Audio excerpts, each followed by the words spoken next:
You are watching Pardon? Sailor Today TV, your unmissable The dose 3 of election vitamin states C. will give us a different number.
From all over the world, welcome to today's webinar, which has a very special topic, navigating your maritime career from ship to shore. Today we have our esteemed panelists who are prominent leaders in the maritime industry, and it is a unique opportunity for you to learn from them, learn from their experience, and ask your questions at the end of the webinar. So, before we start, I would like to say that we have a very special guest today that will open our webinar. And for those of you that are not familiar with GMC, I will first give a short presentation. So, could you see my screen? Not yet. Not yet. Could you see my screen? Not yet. No, not yet. Not yet. Okay. Now? Negative. Negative. Olympia, Okay. share.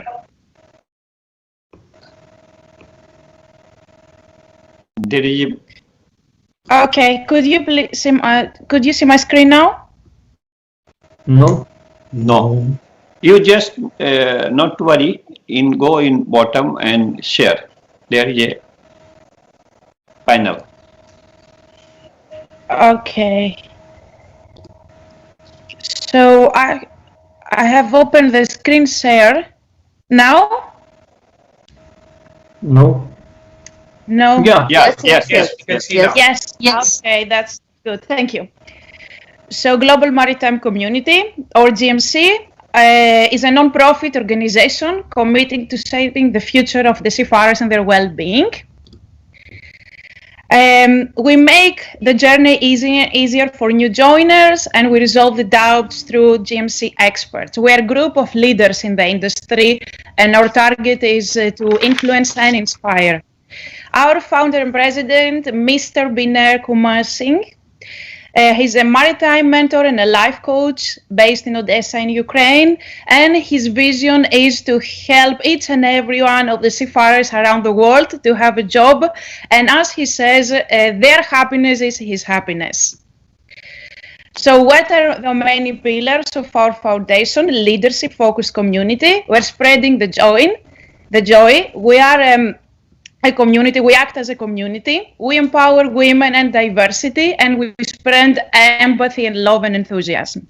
Our vision and mission is, of course, we're focusing the welfare of the seafarers and the other people in the maritime industry. So we're focusing to create a better life, to grow our maritime family and bringing the positivity. So why GMC is needed? Because maritime industry drives the world economy. Ocean freight is surprisingly cheap. It's a powerful technology that runs ships. And the maritime industry is a great employer, of course. So here are some benefits for networking, for networking and empowerment. And here is the profiles of our leaders.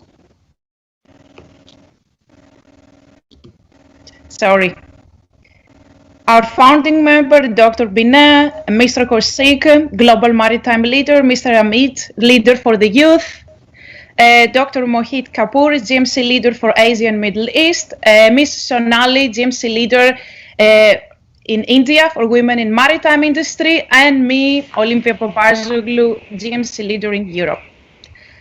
Okay, here are some contact details of the leaders. And I will go ahead with the introduction of our special guest today, Dr. Malini Sankar. Dr. Malini Sankar has been a career bureaucrat in India for 35 years. Most recently, she has been nominated by the Ministry of Shipping, Government of India as the chairperson of the National Shipping Board. Her career spans over 3 decades, both in the field and at the policy level, a major portion of which was in water power and industry sector. She had her professional mid-career training in the IIIP in Paris, France, where she was awarded a diploma in international economics. She was nominated by the government of India for training programs at Harvard University and University of California. She has been recipient of several academic recognition, such as National Merit Scholarship in the Government of India, International Fellowship for Exchange Studies in the USA. She has also various academic pursuits, and she was a member of Government of India Task Force for Water Policy and a number of sub-task force on urban water management. Presently, she is the Vice Chancellor for the Indian Maritime University. So, Dr. Malini, it's an honor to be with us here today, and the stage is yours. You're mute. Am I audible? Yeah. Yes, Thank you very much, Olympia, for the kind introduction. At the outset, I would like to thank GMC for having given me an opportunity to share my thoughts, and I do felicitate the organization for conducting this webinar. Seafarers are very central to the entire shipping industry. Very often we think of trade, we think of ships, we think of technology, and we forget that the seafarer is going to be a very central character, unless of course we move totally to automated ships, which is probably science fiction of right now, but probably reality in the future. But even then, even with automated ships, there is somebody who constructs the ships and somebody who has to sail those ships and monitor the ships. Before I just make 2 points in my inaugural comments, I would like to just, for the benefit of those who probably are not familiar with the Indian Maritime University, I would like to say this is the university within the control, or rather within the guidance of the Ministry of Ports, Shipping and Waterways of the Government of India. It is one of the central universities and a unique one because it is focused completely on maritime studies. At the moment, we conduct degree, courses for bachelor's degree and master's degree in marine engineering, nautical science, and management courses connected with maritime industry, for example, maritime transport and maritime logistics. Now, this is, as the university goes, it's a fledgling university having been set up barely 12 years ago. But the constituent institutions which were subsumed into the university are much older than that. And many people who are probably listening in today would have graduated from one of these institutions, which is located across the country in 5 different cities. So, what is very significant today is, or in the last 20 years, is the changing psychographics of the seafarer. Maybe 20 or 30 years ago, the seafarer person who entered, a candidate who entered seafaring profession would have come, at least in India, from the coastal cities, coastal areas, from probably educated elite backgrounds. And it was an opportunity for them to see the world, but also they knew what they were getting into. Increasingly, that psychographic is changing. The candidates who, the individuals, both men and women who get into this industry, especially on board a ship, are increasingly coming from the hinterland of India, not necessarily from highly educated families. And sometimes they've not even seen a ship before they take this course. So the first time they go on board a ship is actually when they do their training on board a ship. So that is with respect to the changing psychographics, and this has to be kept in mind when we are looking at a subject like navigating the maritime career from ship to shore. Very different from what has been happening prior to maybe 2 decades ago. A second change that I perceive is the evolving patterns in society and in the economy.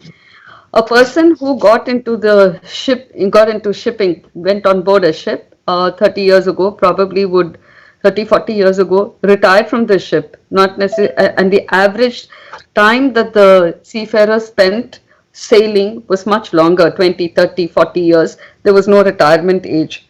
With the evolving patterns in society, people want to be closer to their families. They want to be connected with their families. They do not want to spend too many months or away from the family and not too many years on board a ship. They would like to be engaged in a field that is perhaps associated with shipping, but not necessarily on board a ship. So, as we understand, the average number of years that a seafarer spends sailing has reduced drastically, and it's anywhere between 10 and 20 years depending on the cadre that we are looking at. So over the years, there have been several people who have come on shore and they've established companies, established their enterprises and succeeded. But what can we do to enable this transition, to facilitate them entering shore jobs with confidence and with competence?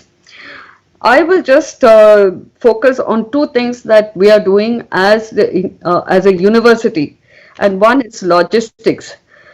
Now, a whole lot of seafarers, when they come on shore, most of the work pertains to logistics. So, as we said, we do run a course on logistics, a master's course, which is on maritime transport and logistics. But we have got MOUs, Memoranda of Understanding, with several organizations, the ICS, the Institute of Chartered Shipbrokers. We've got with the CII, the Confederation of Indian Industries. These are partnerships that we hope will be involved in a spectrum of activities, not necessarily a graduate or undergraduate degree, but actually keep constantly updating their knowledge so that they can seamlessly enter into shore jobs. Further details can be had maybe if there are questions later. A second one is, and a very pertinent one, which has been in the discussion mode for many years, is masters, the nautical area. So what happens when the master or extra master wants to get off shore? So on that count, I felicitate the JMC for organizing this and wish you all success, and hopefully we will come out with clear recommendations or clear paths on which we can work together in the future. Thank you very much. Thank you very much, Dr. Malini Sankar, for the great information and the great insight. Your prayer is truly, truly invaluable, and thank you so much for sharing. And I will go to our first panelist for today, Captain Tandon. Captain Tandon is an alumnus of TH Rajendra and started his career with SCI, rising to the rank of master in 1983. He has sailed in various types of vessels, specializing on VLCC and VLOO carriers. He joined West Ships in 1988 and after a brief time at sea, came ashore in 1991. He currently serves as Global Director, Industrial Relations and Seafarer Development for V Group Manpower Services. On the occasion of National Maritime Day on 5th April 2018, in appreciation of his continued outstanding contribution to the Indian and international maritime sector, he was conferred with the Varuna Award, which is the highest award for the maritime industry. He is a fellow of the Nautical Institute and was part of the executive committee that set up the first NI branch in India at Mumbai in 1993. Captain Tandon holds several honorary positions in the maritime industry in training, seafarer welfare organizations, industrial relation matters and other professional bodies. Captain Tandon, thank you very much for being with us today. It's really an honor and the stage is yours.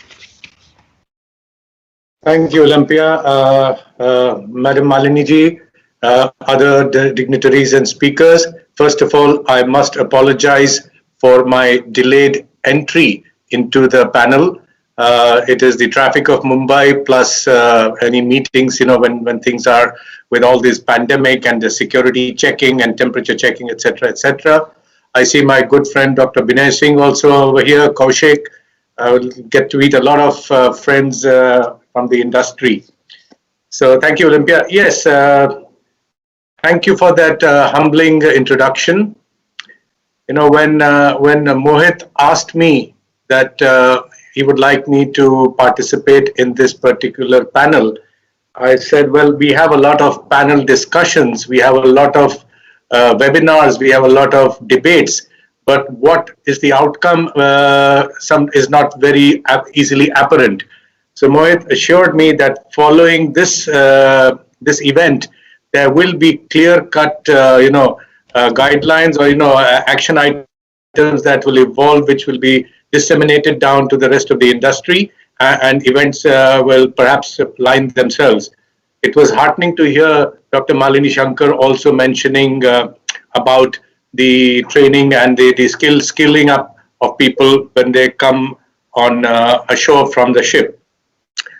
Which brings me nicely on to the subject of today. The skill sets required for shipboard and the skill sets required ashore, even for the people who are handling technical, and I see Sonali here, she'll be able to elaborate more on that, are completely different. Shipboard requirements are more operational and hands-on. And given the linear hierarchy that exists on a ship, which is captain, chief officer, second officer, third officer, chief engineer, second engineer, third engineer, fourth engineer, and so on, there is the skills improve and the applicability of the skills that you acquire gains real relevance as you go up the ladder, because you performed the job at the lower levels and moved your way up. But when you come ashore, especially in a technical role of somebody who's expected to have seagoing experience, you're actually starting as a fifth engineer or a cadet all over again. In addition to the above technical skills that you have acquired when you were sailing, you have to learn the culture of collaborative existence, ability to multitask, follow corporate governance, follow corporate culture, and so on and so forth. It is so much more different. And if I can give you my personal experience, the first 1 week in the office, and this is going back, I don't want to tell you my age, but this is going back in 1991 when I was taken into Monte Carlo office for induction training. The crew director came, dumped all the telexes and fax files of V-Ships agents in India, V-Ships agents in Manila, who were our two biggest manning agents, and said, this is 1 year telexes communication, read up. And I said, is this what I signed up for? Read telexes between officers and ships and manning agents? No, but I think there was method in the madness that the crew director there was trying to, set in over here. You get to know what was going on, and you get to know the role of the crew managers, of the manning agent, of the crew managers in the technical offices, the interaction with the technical team, etc. So basically, what I'm trying to say is there is a crying need for proper formalized training, depending on the vertical you choose when you come ashore. There is also an equal responsibility on the employers who are inducting you to bring you into the office and put you in a formalized induction if they want to do a good job.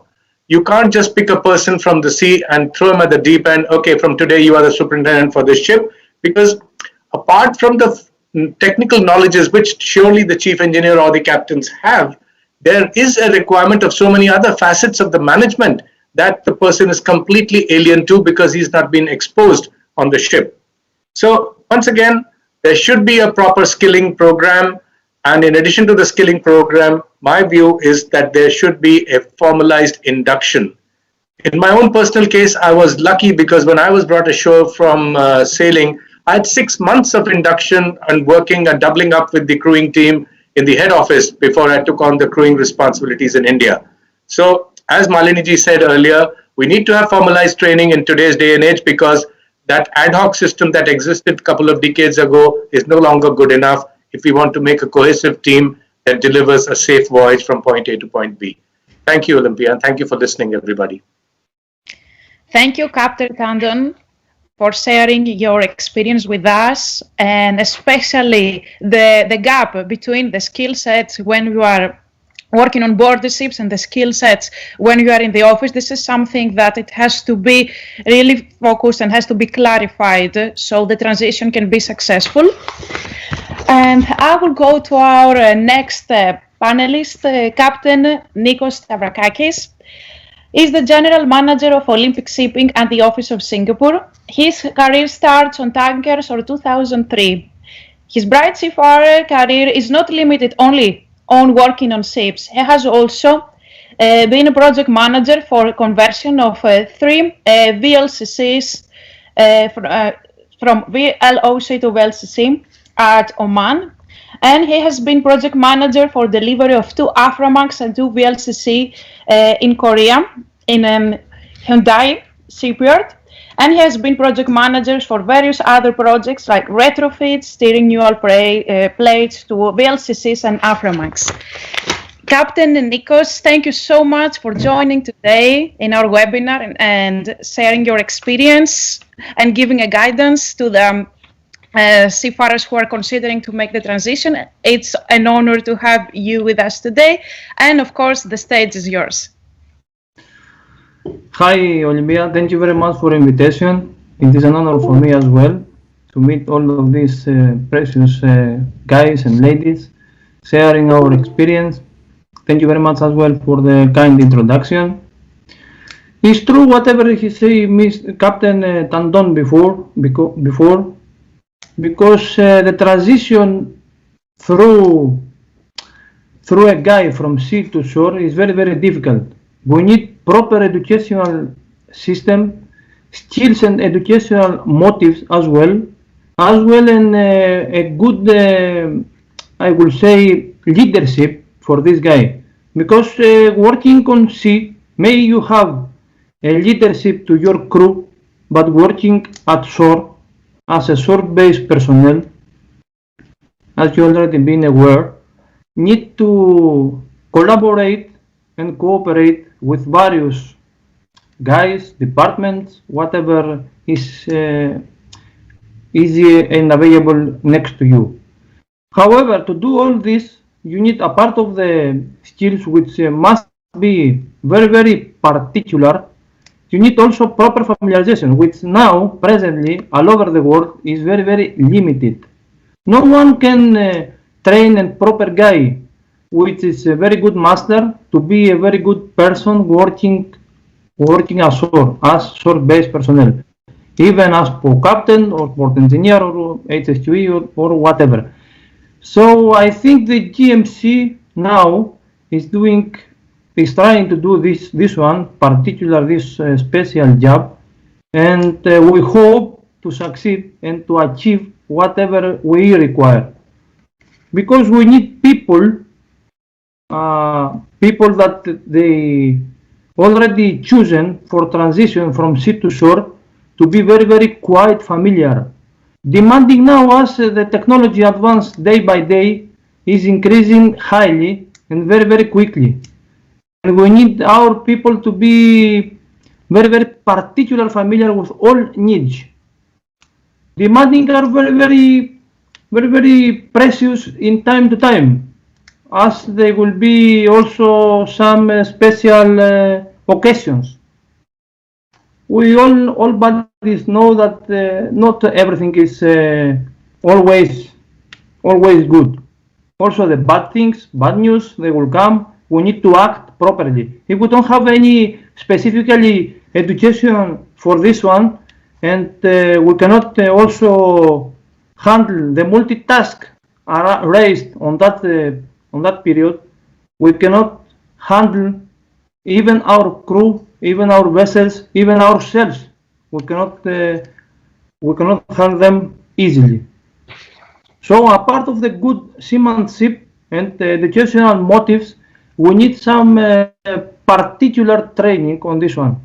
And on this one, I will say that your company, it will be able and capable to help all of us to do it, this one particularly. Thank you very much for the kind invitation and also your introduction, Olivia. So much, Captain Nicos, for highlighting on those important points that need attention, and each and every company has to take action as soon as possible, because we have to provide the proper skills and all this training that the seafarers need to make the transition successfully. Thank you very much for highlighting this. Thank you very much as well. Thank you. And I'm going to our next panelist, Mr. Nares Kumar Misra. Mr. Misra has experience again working as a marine engineer with 32 years of experience, out of which 12 years he has worked in Tolani Maritime Institute. Presently, he's working as a senior associate professor. He is also a faculty for extra chief course and for developing and conducting various value-added courses for the maritime industry. He has passed out from DMT in 1988, worked on ships for 13 years. He joined ashore in year 2002 in managerial rank as technical superintendent and technical manager in various companies at Hong Kong for 6 years. He has experience with various special class of ships like project carriers, product carriers, bar carriers, general cargo ships. And this has given him the confidence and skills to deliver high standards of services. So, thank you very much, Mr. Nares Kumar Misra, for being with us today. It's really an honor, and of course, the stage is yours.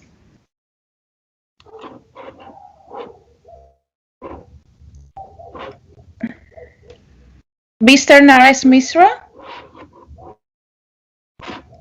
Hello? Naresh, you're muted. You're muted, yes.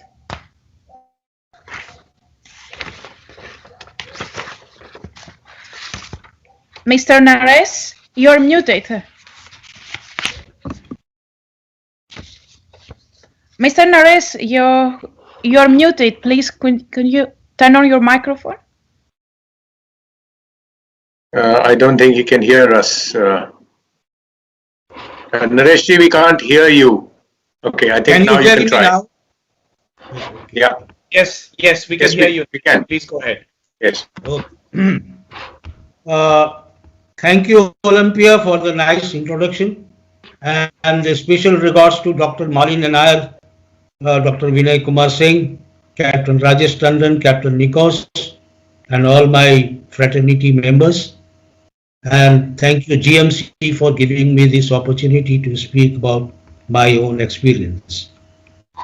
So the question is, why do we opt for shore jobs? Shore jobs are a very important link between the ship and the ship owner, and it is a requirement. Somebody has to do that job. But why a seafarer? What are the drivers? The drivers are the compulsion to stay with the family, and other drivers can be the ambitions to become big in the shipping industry.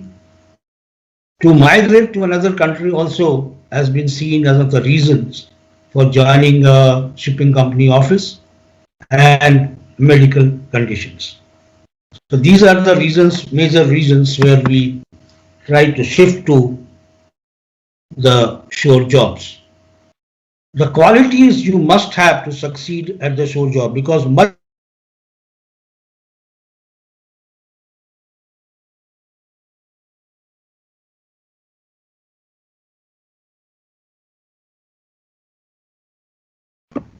I cannot hear him, Olympia. Yes, You I must- think problem with the internet Yes. connection. Yes, Mr. Misra, Hello. internet connection.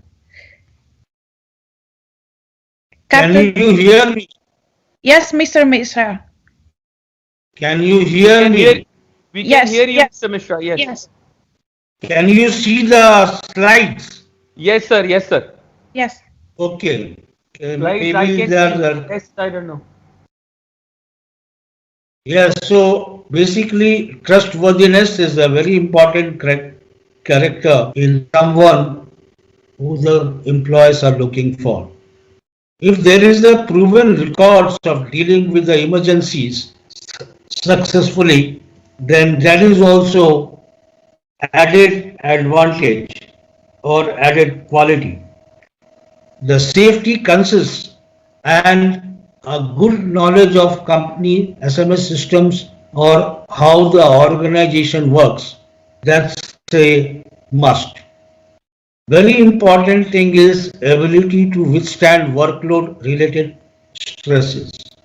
I was trained by a Japanese technical manager, and I was trained for at least 6 months before I was given any ship. And it was so smooth that at the end of the 6 months I was given 5 ships. I did not feel any load because I was taught how to tackle the load. MD is coming and telling me that you have to drink water because in the office job your brain is working and you are exhausted. So all those things matters. You must be a team worker and a team leader.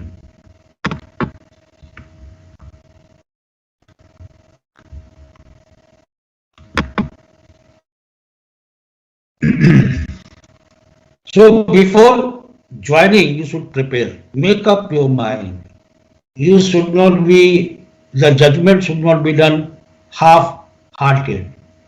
If you have thought over changing over to shore job, hello, can you hear me? Yes, we can hear Yes, you. we can hear you. Yes. Yeah, Yes, okay. loud and clear. Okay, then have at least 3 years expenses in reserve. If you are doing even a business or if you are going for change or to the shore job, you must not be feeling, dearth of money after one year and then come back to the sea. That will not do. Acquire some commercial shipping knowledge. That means you should know, as a chief engineer, you should know what is the job, what is the price of a cylinder liner. Then you will do justice, because unless you have the knowledge, commercial knowledge of your project, you will not justify with your decision, because your decision will be always wrong unless you know what is the price and what is the cost. Prepare to start all over again. This is the most difficult task. I think Captain Tandon also spoke about it, that you were the king in the ship, chief engineers and the masters, but when you come ashore, you are the junior most. And this is what is the hardest thing to do. What are the opportunities available ashore? This is on the basis of about approximately 1.5 million seafarers are there on ships today. On the basis of that, we have about 20,000 jobs of a technical superintendent, 5,000 jobs for technical managers, technical directors about 1,300 jobs, quality managers about 1,300 jobs, operation managers approximately 1,000 jobs, and designated person ashore 1,300 jobs. So these are the jobs we are talking about in shipping related industry. There are all other industry where there are more jobs available, like in power sectors, 5-star hotels, tea gardens, and large hospitals nowadays also are opting for marine engineers. How to make the transition smooth? Very important is to learn stress management. I won't tell you the name, but I think you all know. He was the pioneer in the ship management.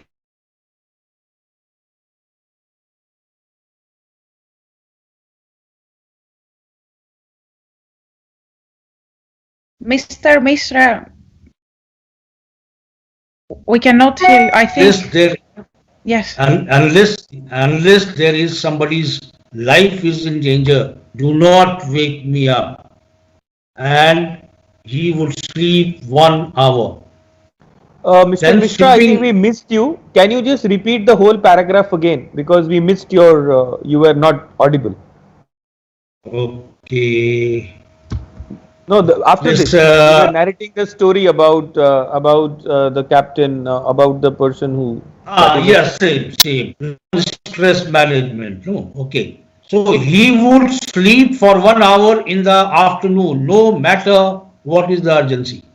And he used to de-stress himself every day. And after that, again, he will be fresh. And I have also seen many persons, doing some yogas, maybe only 10-15 minutes, but regularly they are doing it, and it helps. Shipping communities should adopt Japanese system of senior officers alternating between ship and in Japanese system.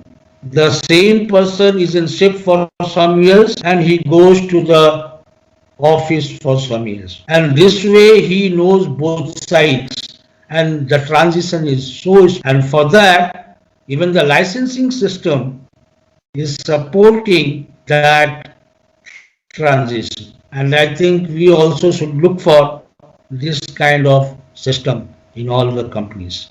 Thank you very much. I think we'll see the question and response. You can unshare your screen, sir. Thank you very much, Mr. Nares Misra, for the advice that you share with us, for the seafarers who are thinking to making the transition, and of course for highlighting the importance of the inner resilience and stress management. So I'm going now to our last panelist, Mrs. Sonali Banerjee, who is also our GMC leader for India and supports so much women in maritime industry and the diversity.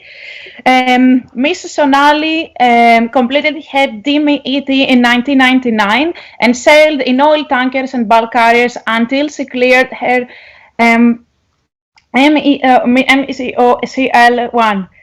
She quit sailing thereafter to start her family. She served as a manning superintendent with MSC Ship Management, thereafter served as a technical manager to offshore company Samsung Maritime, and currently serving as a senior surveyor with Indian Register of Shipping.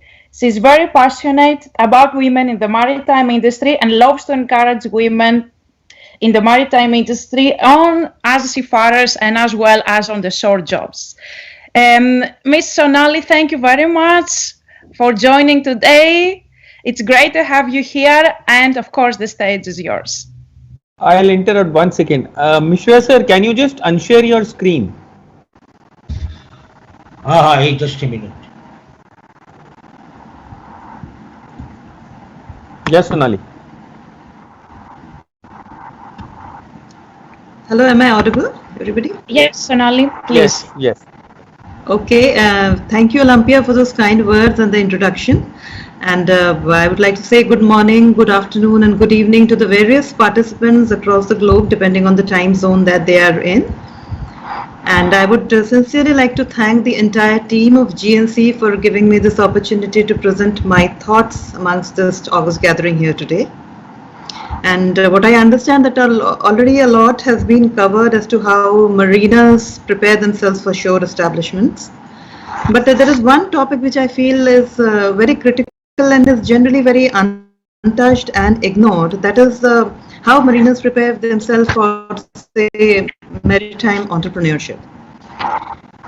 Of lately, we see that the term entrepreneur has been glamorized to the extent that anyone and everyone, that also includes small school-going kids, have practically started dreaming of being the next, say, Bill Gates, the Jack Ma, or the Nikola Tesla. And the closer home we can see since the pandemic that started since last year and the lockdown that started subsequently as a mitigating measure, there was a surge in having everything on a virtual platform. Apps needed to be developed, virtual meetings and conferencing platforms. The demand was huge. And we can see how they all can relate to, and all over the media we could see how the ads of the White Hat Junior sold the typical dream of all children as to how by just doing their course, their classes, paying for, they can have big investors waiting at their doorstep to invest in their app. You know, some kind of a meteoric rise that children would dream of and would eventually want to fall trap on. But when we come to realities, the realities may be very far from such colorful dreams, particularly when it comes to mariners, because they are definitely programmed very differently. They are used to a different kind of lifestyle. They are used to a very different work culture. As a result of which, when they come ashore and they need to fit in and they have to start all over again as an entrepreneur, the dynamics are quite varied. If we have to understand what is the difference between an entrepreneur and a businessman, for businessmen, the main focus is almost always on maximum profitability. Business houses would generally opt for safe bets and conventional options. But when you say entrepreneur, focus is generally on innovation.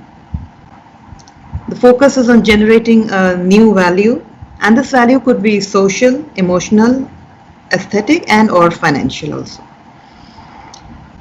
An entrepreneur can look at something which is less tangible, but could be considered more rewarding and may lay the foundation a future business house may be built upon. Now, if we look at the life of a typical life of a seafarer, how would be going to sea, completing his contract, he would earn good amount of money, come back home, spend time with his family, attend to all various sundry jobs and social responsibilities that we have. He would generally pay off good chunks of financial liability with respect to assets, friends, relatives, etc. He would have good vacation. The vacation passes off far too soon as against what he may have calculated. A good part goes in attending courses, revalidation of documents, etc., which is a regular state of affair. Now, seafarers take risk of their lives and manage it well, but we understand that holds good only up to the gangway only.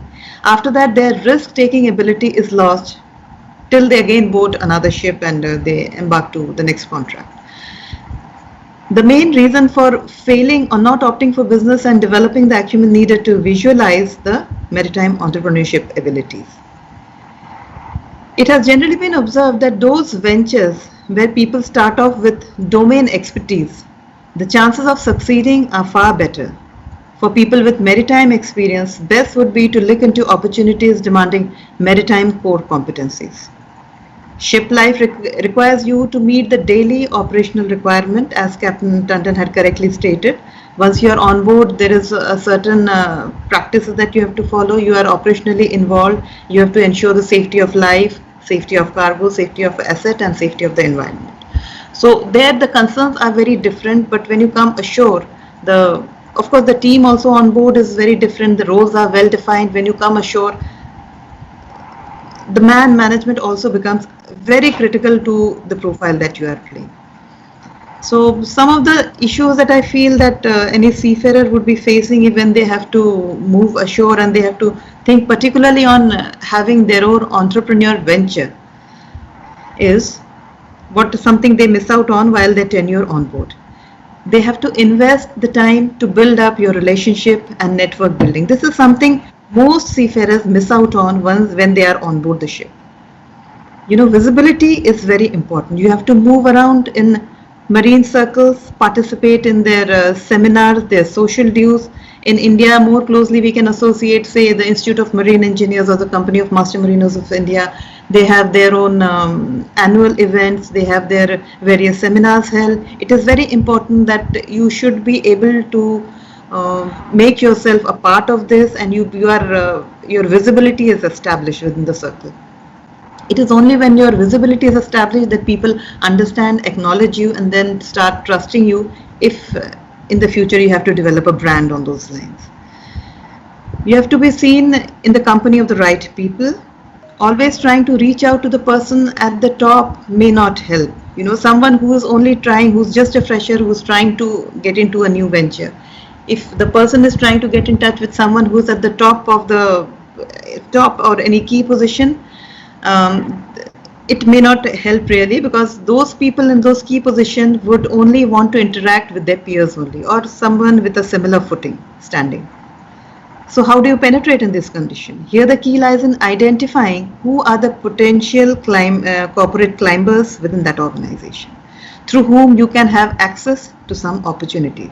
You may not have access to the person who's directly at the top, but if you identify that who would help you in achieving that goal, then establishing a network and a business relation with that person goes a long way in how you would see yourself.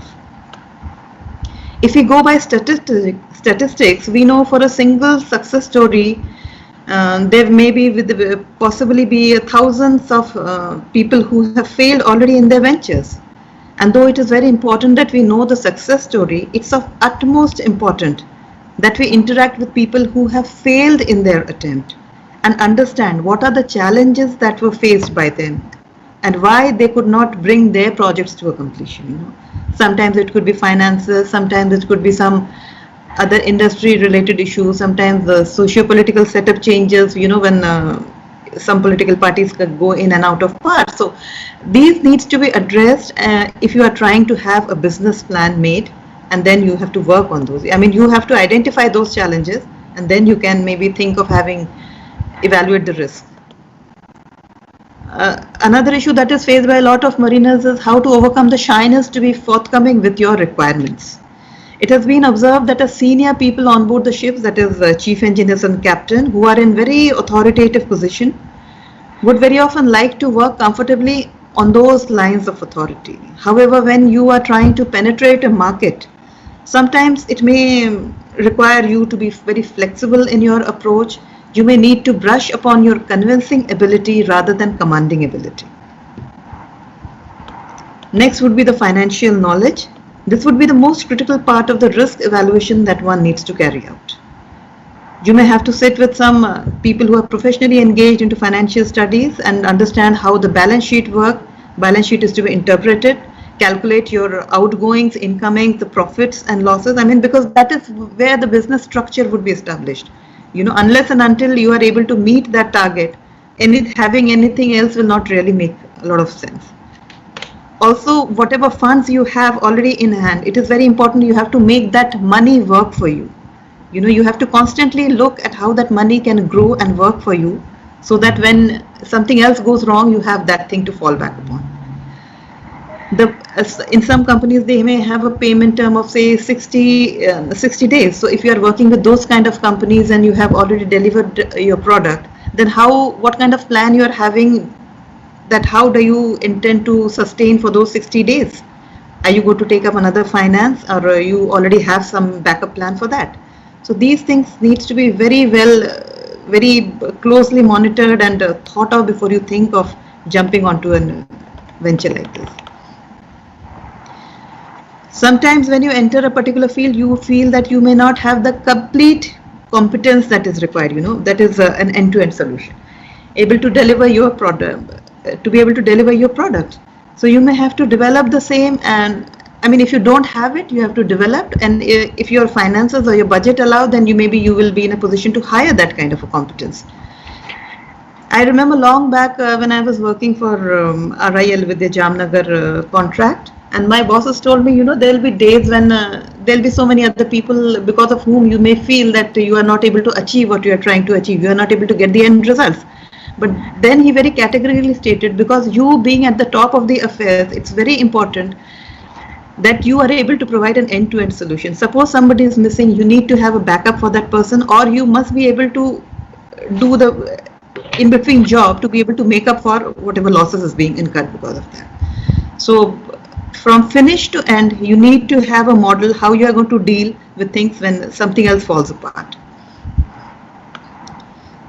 And always we generally have big dreams, big hopes, aspirations, and we end up looking at the larger picture in totality.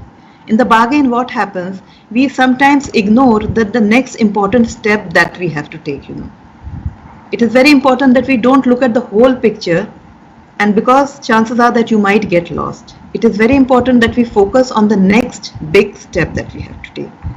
This will help us develop and charter our own course. Nothing gets achieved otherwise. Unless you have a clarity on what you are planning to do next. It's like the beads. If you don't, pierce them in sequence, we will not get the desired design that we are looking for. So you may not get the desired end product that you are looking for if you just keep on looking at the whole picture and not immediately the next step that you have to take. Of course, this point has already been addressed, that getting up after you fail. Mr. Naresh Misra already said the never say die attitude. If we go through the lives of some of the greatest influencers and entrepreneurs, they have all been through series of failures before they could rise up and establish themselves and became a big name in the industry.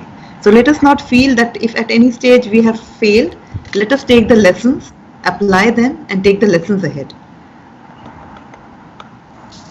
Then for marinas, how much risk are you willing to take? This would a lot depend on your risk appetite and also on your personal liabilities. Some people may have, particularly in India, some people may have domestic financial issues, maybe younger siblings to educate and marry them off, or maybe some family loans to pay off. So you can think of getting onto this only once you feel that you are comfortable on that front, so that you can take further risk, especially financial risk that we are talking about. A lot of us today feel that we always need to have a plan B, but in my opinion, I feel if you have a plan B when you're planning for an entrepreneurial venture, it is very likely that you will fail, because the fear of failure is always something that will propel you to succeed. That fear should be there, that if I don't do, this venture doesn't work out, so I have to give it all my best, put in all my energies and everything to make this venture work. Do not get diverted or start thinking on other alternatives unless you feel that this is 100% not going to work. Finally, I would like to highlight that the biggest challenge, which I personally also feel, for long that I have been trying to get into something, the biggest challenge that any entrepreneur would be, for any person who is trying to get onto a venture, would be to have a team which is as highly motivated as your own self. Those who would be sharing the same dream as you and have the same vision to give shape to your dreams. And once you have this, maybe half of the battle is already won for you. So I think that is all that I would like to present today for, marinas who are trying to get onto an entrepreneurial venture. Rest we can definitely catch up over the question and answer sessions. Thank you so much, Olympia, for giving me this opportunity. Thank you. Thank you very much, Ms. Sonali, for your advice to the seafarers who are considering the transition to entrepreneurship. And thank you also for highlighting something very important and a common misconception about entrepreneurship. Doesn't mean if you are great at your job as a seafarer or in a corporate role that you will be good as an entrepreneur. It's a completely different skill sets. And all the things that you just highlighted today are very, very crucial and important, and of course not to give up. Thank you again. So I'm going now with, I'm going to ask some questions to all panelists. Just to Sonali, your camera is off. Is that on purpose because of the bandwidth, or did you hit a button by mistake? But we can see her. We can see her. We can see her. Yes, Yeah, my camera is on. maybe Kaushik, Fine. your camera. Okay, it I could think be it's your camera that's in trouble. All right. Okay. I go ahead with some questions we received from the audience during their registrations to the panelists, and I have one question to all the panelists. What advice would you give to the seafarers who are considering the transition? How to do it successfully? What do they need to look for in order to do it, of course, in as I said, in a way that it will be not so, it will be smooth, how to make this transition smooth and successful. Yes, we have someone. Yes, I think we have already discussed this one, how to Yes. make the transition smooth. If you remember the last slide, that the first thing is you should make full-hearted effort. You should not be half-hearted that I should go to shore on number one. You should have reserve of money for your family expenses. And then you should have some commercial knowledge to transit to the shore jobs. These are the three important things. If you do, you are likely to succeed. Okay. Thank you very much, Mr. Misra. Anyone of the panelists? Anyone? Olivia, Yes, Maybe I would like. Yeah. Go ahead. Go ahead. Sorry. Yeah, Malini, over to you. After you. No. After you. After you. Ladies first. Please go ahead. Just on the pragmatic side, if you are going into, entrepreneurship, make sure you have a nest egg. Make sure your family is with you. Risk taking has to be a calculated risk and not just diving deep into it, putting all your money into it and then regretting. So make sure that the family is with you, and you do have some savings to fall back on. Absolutely. Okay, so just to build in addition to what Malini ji said about having a nest egg so that you've got sufficient funds collected, if somebody is serious about coming ashore, he has to demonstrate the willingness and the initiative to want to do that. I think there is a responsibility that the industry has to its seafarers to try and make a seamless transition, or as seamless as possible. And I think a couple of years ago, I had discussed with one of our retired nautical advisors, Captain Saggi, who was the head of the Narottam Moraji Institute of Management Studies in India, to try and come up with a diploma program which gives a kind of an orientation for seafarers to migrate into shore placements. Perhaps we have the right person here, the Vice Chancellor of the Indian Maritime University. Maybe we can take this up offline to come up with some sort of a diploma programs. I don't know whether it is feasible or not. You've got Classification Society represented here. So, I think there has to be a point I'm trying to make, Olympia and everybody, is that there should be a structured process that should evolve now. This ad hoc processes, I think, should be a thing of the past because of the liabilities that are attached to the shipping industry in operating ships. And to make a clean transition, there should be a proper induction program. This does not take away the responsibility of the employer to have a proper briefing and orientation before they throw him at the deep end. Thank you. Thank you very much, Captain Tandon. Anyone from the panelists more before I go to the next question? I will Yes, Mr. add one more thing. I will add one more thing, because one of my own friend was failing in business, and then he was always comparing the seafaring wages to his income. Then one day I had to show him the calculation that to earn only 2 lakh rupees per month, you need to invest about 1.8 crores. If you invest 1.8 crores, then only you will earn 2 lakhs per month. and then he understood. And after that, he is having an ancillary and he is running very well. So people don't understand that they think that 2 lakh rupees per month will be very easy. Maybe 50 lakhs if we invest, we'll get that much. And there they make mistake and they come back again and again. So you need to do a very right feasibility studies. How much money should I invest to get 2 lakh per month? If that is done, then you will not compare the seafaring wages with the earnings. And that is very important. Thank you.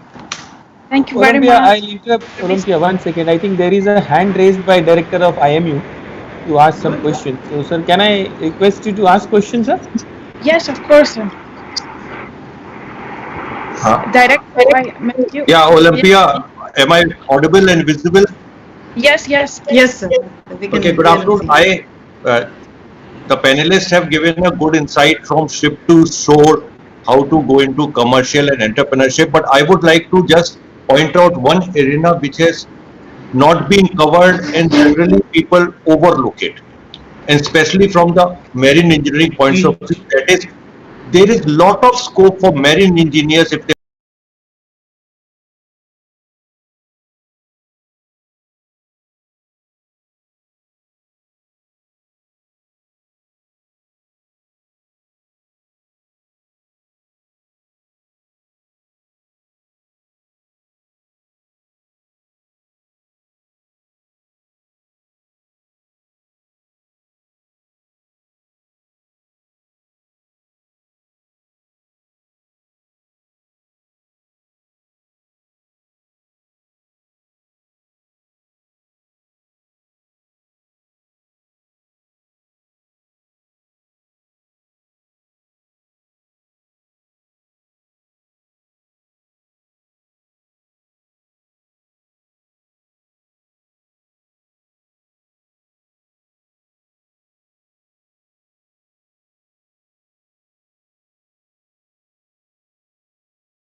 introduce the moderator today, which is Mr. Jagmeet Makar. Jagmeet has a rather unique combination of practical and academic experience in the commercial field, technical field, dispute resolution, and ship management. And he's been doing this in the shipping trade for more than 40 years now, so speaks with great experience. And he uses that experience in dispute resolution as an arbitrator, but also in conducting learning and development sessions aimed at all levels of shipping and shipping professionals. He is chairman of the Institute of Chartered Shipbrokers in Hong Kong and also the Maritime and Logistics Committee of the Hong Kong Centre of International Commercial Arbitration. And most recently, he has added to his qualifications the election to the Committee of WISTA in Hong Kong. So, Jagmeet, I hand over to you to moderate today's webinar. Thank you so much. Thank you, Clive, for your kind words and a very generous introduction. Friends, in the last 3.5 years that I have been teaching under the banner of Skills Plus, as Clive just mentioned about that, I am into teaching. I'm doing my bit of making commercial practitioners aware of the implied terms and their possible implications. If the parties so wish, for a number of reasons that our esteemed panelists will later enlighten us on, they may contract in or contract out of the implied terms. I'm delighted that we have some of the best-in-class legal and commercial minds addressing this matter to a very large audience today. We got 175 now, and we do expect to cross 300 soon. It is my honor now to introduce our panelists. Clive, whom you just heard introducing the webinar, studied law at Cambridge and was called to bar in 1979. He then spent 9 years at a leading P&I club, including 5 years managing the FD&D class of cover and Greek P&I syndicate. In 1988, he started his own consultancy practice and began accepting appointments as an arbitrator, becoming a full member of LMAA shortly afterwards. As an arbitrator, he has dealt with a wide range of shipping and shipping-related disputes in several thousand cases. Clive was president of the LMAA from 2014 to 2017. He's also a trained mediator and arbitrating member of the China Maritime Arbitration Commission, Singapore Chamber of Maritime Arbitration, Hong Kong International Arbitration Center, and the Shenzhen Court of International Arbitration. Welcome to the panel, Clive. Thank you so much. Thank you. Elizabeth is a lawyer qualified in Hong Kong, England, and Australia, and is a partner of the Stephenson Harwood in Hong Kong. She's a fellow of the Chartered Institute of Arbitrators and a fellow of the Malaysian Institute of Arbitrators. Elizabeth works across the maritime and international trade sectors in the Asia-Pacific region. She has substantial experience in shipping, both wet and dry trade, fraud, and insolvency matters. Elizabeth is ranked as a next generation partner for shipping by Legal 500 Asia Pacific. Great to have you with us, Liz. Welcome. Thanks, Jagmeet. Very happy to join. Arthur Bowring Hemech is an arbitrator and mediator and a technical consultant. Arthur has a broad shipping and commercial background and was managing director of the Hong Kong Ship Owners Association for almost 20 years. He's a full member of the LMAA and president and full member of the Hong Kong Maritime Arbitration Group. Welcome to the panel, Arthur. Puneet Oja. Thank you. Thank you, sir. Puneet Oja is the executive director at Singapore Chamber of Maritime Arbitration and has over 27 years of experience in dry bulk shipping, holding senior management positions in Pressure Shipping Bangkok, Aries Shipbroking Singapore, Astra Shipping in Dubai, and Noble Chartering in Hong Kong and Clavinus in Singapore. He currently sits on the board of Clavinus Asia and is the vice chairman of the Singapore branch of Institute of Chartered Shipbrokers. Puneet holds a master's degree in shipping, trade and finance from Cass Business School, London, and an LLB and postgraduate diploma in maritime law from University of London. Puneet, welcome. Great to have you with us today. Thank you even so much. If it is for even if it is for an hour, we understand you have to leave at 7 p.m. Don't worry, we'll squeeze you like a lemon and get everything out. Thank you very much. Lovely to be here. Thanks. Neville Phillips is a commercial barrister from Quadrant Chambers in London. He is a familiar and popular choice both as a counsel and as an arbitrator, well known globally and with particular experience here in Asia, having appeared as counsel in many arbitrations in Singapore and Hong Kong. He is the author of one of the leading texts on the Merchant Shipping Act in the UK and a popular writer and speaker on various issues of commercial and shipping law and in arbitration. Having appeared as counsel in some of the leading shipping and commercial cases of recent years, he has been described as a top QC without a badge, a terrier, and an ideal add-on to any winning team by Legal 500 Asia Pacific. Pleasure to have you with us today, Neville. Thank you. And let me start with you first for some good legal understanding of the subject matter at hand. Is there any significant difference, Neville, what we might call now the modern law in implied terms and the established test of necessity? In principle, I think the answer to that question is no, provided that we properly understand what the law on implied terms was, and that we appreciate that the modern law is a restatement of that, but perhaps with greater emphasis on the forensic process involved in the implication of terms, and perhaps also with a louder health warning to the effect that the threshold for the implication of a term is not an easy one to reach. And I think we can trace that through the authorities.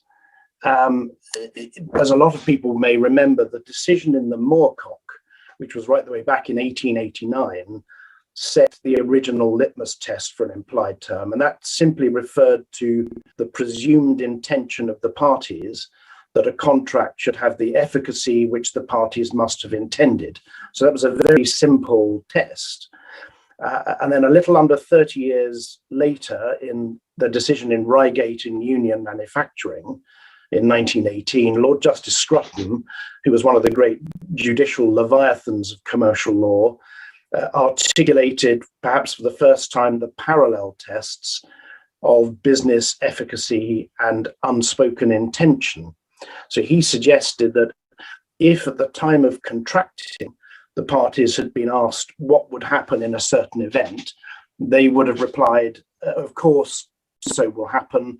We didn't trouble to say that, it's too clear. So we saw there the sort of the essential origins of the test for implying a term. And then 8 years after that, in 1926, we saw the decision in Sherlaw and Southern Foundries, and that was where Lord Justice Mackinnon articulated that same test for the first time by reference to a person who has become a close and familiar friend, the officious bystander. And he suggested that if that bystander had suggested to the parties, again at the time of contracting, some express provision, they would have, as he put it, testily suppressed him with, of course. Now, those were the basic tests for a long time. And it was only really in the 1970s, and principally in the BP refinery decision from the House of Lords in 1977, that we started to see some refinement of the test. And there, Lord Simon identified 5 conditions for the implication of a term, bearing in mind that some of those conditions in certain cases might overlap. Now, those 5 conditions, as he set them out, were firstly, that the term must be reasonable and equitable. Secondly, it must be necessary to give business efficacy. So no term would be implied if the contract was still effective without that term.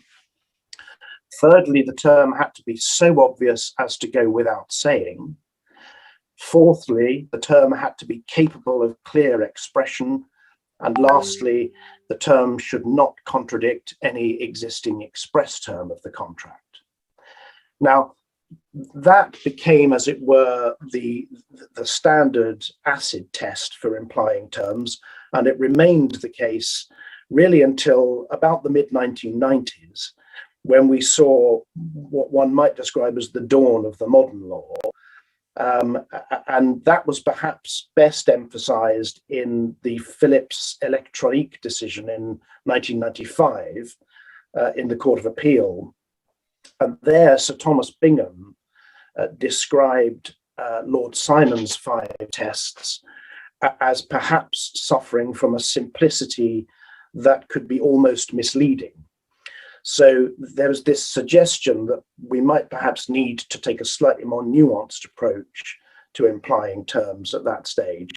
And what Sir Thomas Bingham suggested was that where parties have entered into a carefully drafted and lengthy contract, which of course in the commercial field in which we operate is very often the case, and where they have omitted to make provision for the matter in question, it might in fact be difficult to infer with any confidence what they may have intended. And so he sounded a note of caution against that background with respect to implying terms, noting among other things that the absence of express provision might be explained by a deliberate decision by the parties not to include such express provision, or by the fact that they couldn't in fact agree on an express term. Now, both of those would be reasons, as he pointed out, not to imply a term. So we reached a point where it became suggested by the courts that the implication of terms is something to be treated with utmost caution. And Sir Thomas Bingham also emphasized there that courts and tribunals will always come to the issue of implying terms with the benefit of hindsight, and perhaps with a temptation to fashion a term which meets the merits as they appear at that stage, and that would be wrong. So what he said at the time was it's not enough to show that had the parties foreseen the eventuality which in fact occurred, they would have wished to make a provision for it, unless it can also be shown either that there was only one contractual solution to that, or that one of several possible solutions would, without question, have been the preferred response. So that was the dawn of the modern law, and what we have seen then, and that's perhaps most vividly represented by the decision of the Supreme Court in the Marks and Spencer decision in 2015, replicated in one sense in the decision of the Privy Council 2 years later in Ali and PCTT, is an emphasis on the fact that while nothing perhaps over time has changed that much, while the test is still essentially one of necessity, nevertheless, there is now a slightly more encrusted approach to that, which requires us to treat perhaps with greater caution and with greater acuity the approach to the implication of terms, more so perhaps than had hitherto been the case, and certainly as was earlier the case perhaps 20, 30 years ago. And what we saw in the Marks and Spencer decision, which is now in effect the go-to decision as a starting point for any analysis of the implication of terms, is 6 points of emphasis by Lord Neuberger in that case. He was there referring to what was already what he described as a clear, consistent and principled approach, but he added these 6 points of emphasis. An implied term is dependent upon what a reasonable person would consider as required, not on proof of actual intention of the parties. A term should not be implied into a detailed commercial contract merely because it seems fair, or even because the parties would have agreed to it if it had been suggested to them. Those are necessary but not sufficient grounds. Thirdly, reasonableness and equitableness are unlikely to add much in practice, because if a term is necessary to make the contract work, then those reasonableness and equitableness requirements will likely be met in any event. Fourthly, business necessity and obviousness are two sides of the same coin. In reality, you only need to satisfy one of those. Fifthly, if you apply the officious bystander test, it's vital that you accurately formulate the question that you would be putting to the officious bystander. And sixthly, the test is not one of absolute necessity, it is one of business necessity, but it involves a value judgment. But a term can only be implied if in reality, without that term, the contract as a whole would lack commercial or practical coherence. And the problem that has emerged over time, I think, is that parties certainly have tended to approach implied terms on the basis that they might resolve a very discrete problem in a very discrete area of dispute arising out of a contract, whereas the legal test is that the contract as a whole requires that term if it's to work. If the contract as a whole can work absent that term, then that tends to militate strongly against implying a term. And then lastly, what Lord Neuberger did in Marks and Spencer was to make two further points of emphasis.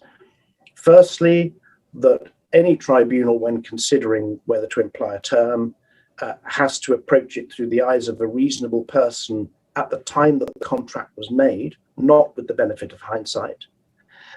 And secondly, as to the forensic approach, that is in effect an adjunct to the process of construction or interpretation of the express terms of a contract.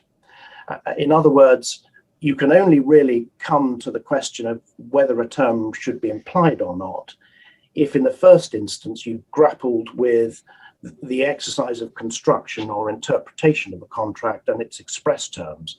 In other words, you have to look at the express terms first to work out whether there is a need to imply a term. Thank you so much. Thank you, Neville, on that. Puneet, having listened to Neville, how much do you think, people like me and you, the other commercial guys, fixing ships and cargoes and all that. So how much of this practical understanding about the implied terms that our young boys and girls and other people who, even if experienced in commercial and chartering teams, do they have that sort of understanding, and what could be the cost impacts of not having this understanding? Thank you so much. I think first of all, thank you so much, LMAA and ICS Hong Kong, to organize an event like this. I think this is a very, very important discussion. I hope that people are learning, especially practitioners who are shipping professionals, because as you rightly said, the level of understanding of implied terms is abysmal, I would say. At least I remember in my early days that implied terms are definitely not on anybody's agenda. The challenge is actually even sometimes the express terms are also not understood by the people who are fixing these contracts. So obviously, I'm looking at this more from my role, from my clavness and other roles, as well as from the ICS perspective. I think it's a very important discussion. Covering specific areas, I think one of the key things that any charter party or any contract during the time of negotiation is there is always a reference point. Nobody starts with a blank slate most of the time. They are either given a contract when at the time of doing the deal, saying that this is the deal that we did last time on the same route, same cargo, etc., etc. So you actually start with a kind of a pre-agreed contract, which is already in place. And then you have to actually start working on what kind of terms are to be updated or to be actually excluded because that particular trade requires it. That exercise is a challenge for most of the people. If there are terms which are there and need to be taken out, I think that's a little bit easier because people have some understanding about what is there in front of them they can take out. But to put in new terms in order to kind of let's say, negate the impact of an implied term or to negate the fact that an implied term should apply, that would never usually come across. And as Neville has rightly pointed out, those cases, though they may be actually non-shipping cases like the MNS and others, I believe is deal with rental contracts. But at the end of the day, the essence is exactly the same. You end up fixing a contract or a charter party and you assume that, oh, this is a given. It should be automatically there that, this is where the load port is going to be, or this is where the discharge port is going to be, or this is what the cargo specifications is going to be. And we have agreed that. And it is a lot of times that it actually creates more challenges because most of the time the execution of the contract is done by people other than the people who are actually fixing the contract. So the commercial people, the chartering people who are actually doing the deal are not involved in executing the contract. And then suddenly you have a dispute coming up and the intention of the parties needs to be infused and understood and worked out. So it's a very difficult process and it's a very subjective process as well. So most of the time, my experience is that this works against implied terms being included in most cases, rather than they are actually saying that they would not be included, because the assumption is if you have not specified something, most likely you did not want to specify it. So there has to be a really high test that these terms will eventually come in and help you out, that you would go and tell parties that, yeah, but I always thought this was implied. And I think the courts would probably put it against you. So in reality, there's a lot of cost impact which happens in shipping companies. And we'll talk about solutions later on, I'm sure, but the cost impact can be huge. Mostly because it doesn't just impact the actual physical dollars that go out, but it impacts relationships, because your understanding and your counterparty's understanding is different. And then suddenly you start having disputes and you said, I thought you already knew that this was included in the contract, and it was not. So obviously it can really affect a lot of impact on cost as well as relationships. So it's not as something that needs to be ignored. It needs to be understood and used properly, and put in the contract whatever needs to be done to understand the implication of it. Yeah. So I hope that this is understood by shipping companies as well. But the sad fact is it's not. Yeah. Puneet, what I understand is what you're suggesting, it doesn't matter whether you have 4 extra pages of terms, but have everything there. It's easy to cut them out and contract out of them, rather than not knowing what you're getting into because it is not mentioned there. Is this what you're saying, but I'm getting it right? I think the key is that the contract, you need to be aware of what is in the contract, what kind of terms are essential to any deal that you do. So I give you an example of, you and I have discussed this, like boilerplate clauses, like general clause paramount. What does incorporating general clause paramount into a charter party or a bill of lading eventually will bring in? What kind of terms, what kind of rules will apply? How will the disputes be resolved? These things are hardly understood by commercial people. And again, it brings back to the same question that there is no mandatory requirement to come into commercial shipping. And that's something that you and I have discussed many, many times, that people need to be trained. And we explained these things from the beginning. One of the solutions is that you can probably try and tabulate or capture lessons learned using technology or using whatever other means to try and make sure that everybody in the organization is aware that you learned a really hard lesson on a union power or other kind of case, and you have decided to actually amend your contracts accordingly. But that seldom happens. At the same time, one of the best ways to look at this is to use standard forms. We'll talk about that, I'm sure, later as well. But if standard forms have a proper balance of, let's say, the power that parties have between them, the apportionment of whatever they need to do. If you do need to change that balance, you need to expressly put something in there. And that would then be a proper negotiation and people would understand what they're agreeing. Most of the time, people tend to negotiate what is being discussed as an additional term brought into a contract, but think about negotiating what is not in the contract. So this is a classic challenge, I think, that people face. The only way is to train people and explain this in very clear terms, that you cannot do this. And you learn lessons and you learn from them and change your clauses accordingly. Right. Thanks, Puneet. Liz, now taking this further, agreeing to shipping contracts without often having the, say, for example, I'm taking one example of Sales of Goods Act, 1979, in front of their mind. What can we learn from the union power and res cogitans litigation? Res cogitans, the OW bunkers for the listeners. So union power is a sale and purchase case, and res cogitans is something very interesting, which I would request, how critical is this piece of learning from these cases for us, the commercial practitioners? Thanks, Jagmeet. I think the union power and the res cogitans are really good examples because they're cases that we've already heard a lot about already in the industry. They both concern the interplay between the English Sale of Goods Act that you've mentioned and maritime shipping contracts. Now, each concerns quite different type of shipping contract. In the union power, we've got the NSF 93 form, and obviously in the res cogitan, we've got bunker supply contracts. And what we see in those cases is when the Sale of Goods Act is applied, we get two quite different results as well. So when we think of a shipping contract and legislation that might be implied from a commercial perspective, operationally, you might on the ground not necessarily have the Sale of Goods Act front of mind. But ships and bunkers are goods to be bought and sold like any other goods are. So, we really do need to look at it when we're considering what terms might be implied. Now, for the purposes of the Sale of Goods Act, a contract for the sale of goods is simply a contract by which the seller transfers or agrees to transfer the property and the goods to the buyer for money consideration, which we call the price. And what the legislation also does is it implies into those contracts certain terms. In particular, the one we hear a lot about is terms as to quality and fitness. So specifically, there's an implied term that goods supplied will be of satisfactory quality, meaning that they meet the standard that a reasonable person would expect, taking into consideration the price that's been paid, any description of the goods, and any other circumstances.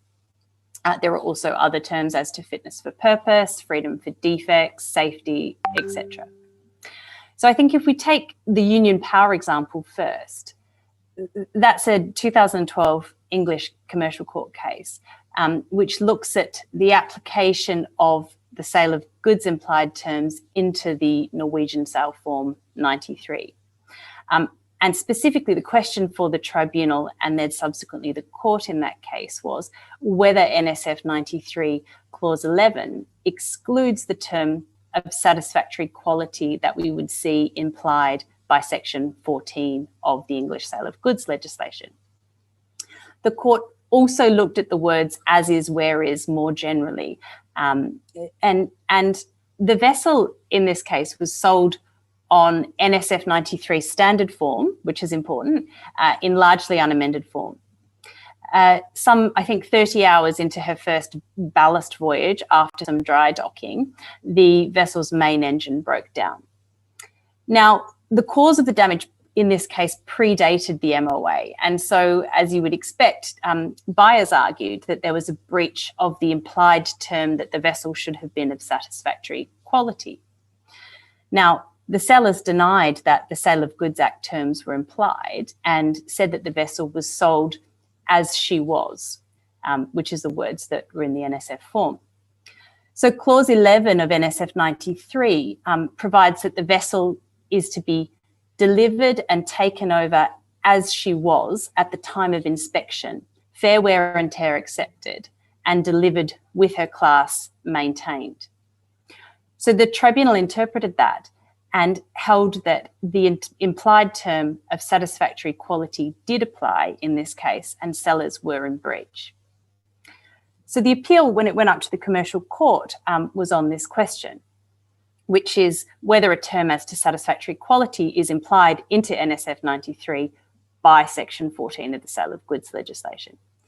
Now, it's mentioned in the judgment that this comes up very frequently in arbitration, but until this case, it hadn't been addressed at the level of a court. And I think that's quite important for the purposes of what we're discussing today. And the court held that the Sale of Goods Act will apply to a ship sale contract unless it's expressly contracted out of. In the context of this MOA, the words "as she was" in relation to the vessel were words that were in fact part of a sentence that dealt with the time frame between delivery and inspection. So when those words appeared in the contract, the express term of the contract, they weren't meaning to deal with the seller's obligations per se, and they didn't say anything about the underlying quality of the vessel. So on that basis, the words didn't exclude expressly the term that would otherwise be implied by the English Sale of Goods legislation. So what we see in the context of this specific case is that Clause 11 of NSF 93 was not truly an as is, where is sale. So the court's saying there that the words "as she was" don't mean as is, where is. Although in a different case, you could see that if you'd used different words, they probably or possibly could have excluded recourse to the implied term of satisfactory quality. So why is this interesting? I think because market expectation is perhaps that second-hand vessels are sold not only to class standard and not necessarily to any particular standard of reasonable quality. But what this case shows us is that the law doesn't necessarily reflect that, and that the English sale of goods legislation, if it applies, will imply terms to protect buyers of second-hand vessels. Now, if the market doesn't agree with the protections that are built into English law, then that's fine, but there needs to be an express carve-out for that. So, for example, NSF 2012 will expressly carve out the Sale of Goods Act. So on a practical level, if you still wanted to use NSF 93, then there's nothing to prevent you from adding into the contract clause 18 of NSF 2012, which is the clause that operates to exclude the Sale of Goods Act. But of course, if you're the buyer, then you probably wouldn't want to do that at all. So again, we come back to understanding of the law simply as a tool to assist operational people with commercial negotiations, really, which is what it's all about. The res cogitans is the second case that you mentioned, which is also interesting for a different reason, I think. We're all familiar with the OW bunkers cases, so I don't want to look at the case at a particularly macro level, because that's obviously a topic in and of itself and goes far beyond simply implied terms. But if we think specifically about the topic of this webinar and the way in which contracts can end up being not what we expected them to be, then res cogitans gives us a really good example of how that plays out in practice as a case moves through the court system. So what we saw happen in the res cogitans case is that the Supreme Court decided that a contract that the parties have themselves called a sales contract is not in fact a contract for the sale of goods at all, for the purpose of whether the English sale of goods legislation applies. And why is that? I think on a very basic level, to sell something, there has to be a passing of property in return for the payment of price. Now, bunkers are always, to my knowledge, sold on credit terms. There is also always, to my knowledge, a retention of title clause in favour of the supplier, I think either the physical or the contractual supplier, depending on where in the contractual chain you are. And until the moment of payment, the buyer is in possession of the bunkers only as a bailee for the seller, meaning that they have permission to use the bunkers, but only for the propulsion of the vessel, because they haven't paid for them yet. But the issue is that because the bunkers are sold on longer credit terms but burnt very quickly as fuel, then in theory, if you take that to its extension, title could only pass after the bunkers have already been consumed. But the problem is that by the time they consume, by the time that happens and they're paid for, they no longer exist. Hence the conundrum in which we found ourselves in the res cogitans case. So the way that the court has dealt with that under English law is it said that that's not a contract of sale for the purposes of the Sale of Goods Act. It's a special type of contract that falls really into a class all of its own. It's a contract that firstly permits consumption prior to payment. And then secondly, at the time of payment, it operates to transfer title to the balance of any bunkers that would remain unconsumed at that time. And the Supreme Court further held in the res cogitans case that there was no implied term that once a buyer had paid its contractual supplier, that contractual supplier must pay the supplier above it in the chain in a timely manner, which is also quite interesting. This argument relates, of course, to the fact of the insolvency of OW bunkers and the way in which OW sat between owners and the physical supplier, which of course created all the problems with payment. So instead, what the Supreme Court did is it held that the contractual supplier's implied undertaking was that it had permission from the physical supplier to authorise the owners to use the bunkers. And it's really nothing more or less than that. So you don't need title to get permission to authorise someone to use the bunkers. I think in terms of the effect of the case, it's quite unhelpful to buyers, obviously, because you're losing the protection of the Sale of Goods Act including the implied terms. And the Sale of Goods Act, from a buyer's perspective, is a very useful piece of legislation, potentially. Yeah.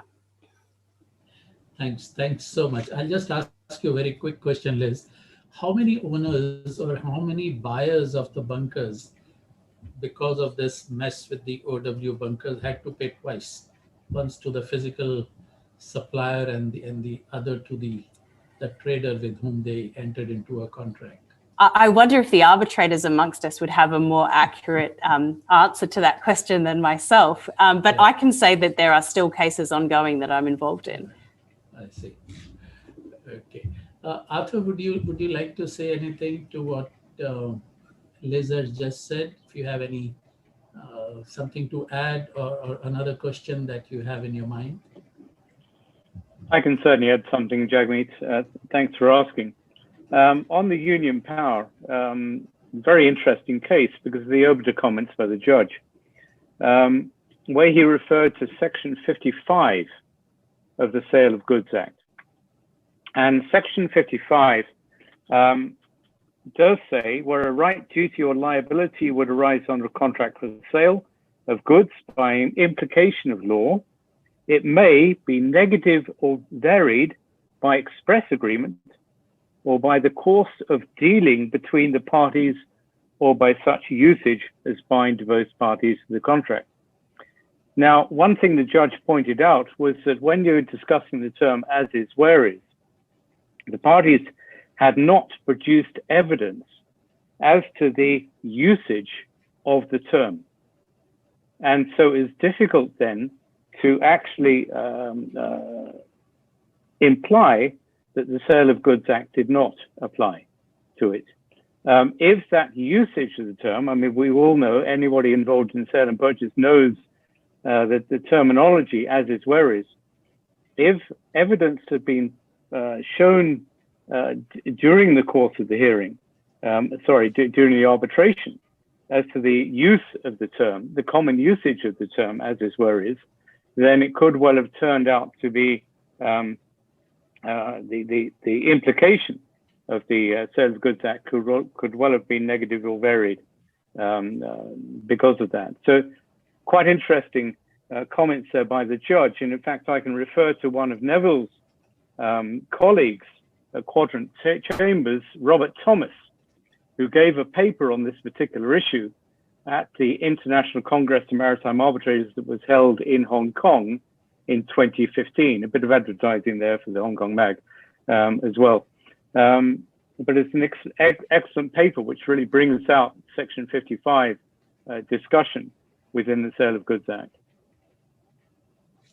Yeah, I think I also read one of the lectures I think that Mr. Simon Curtis had given, and there also he analyzed the entire thing, and what he came out with was that judge was looking at the traditional old way of historically analyzing the legal perspective rather than looking at the practical perspective, and the parties are following standard forms which are developed based on the case law as well as the the prevalent practices organization like BIMCO.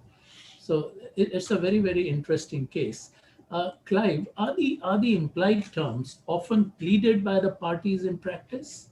And would you say that arbitrators tend to view that implied terms as a plea of desperation? What do you think? Well, I think in answer to your first point, implied terms are pleaded very often. I daren't say in most cases, but in a very large number of cases, implied terms are pleaded. And let me give you two examples that might sort of provoke discussion later on today of a case that I was looking at just last week.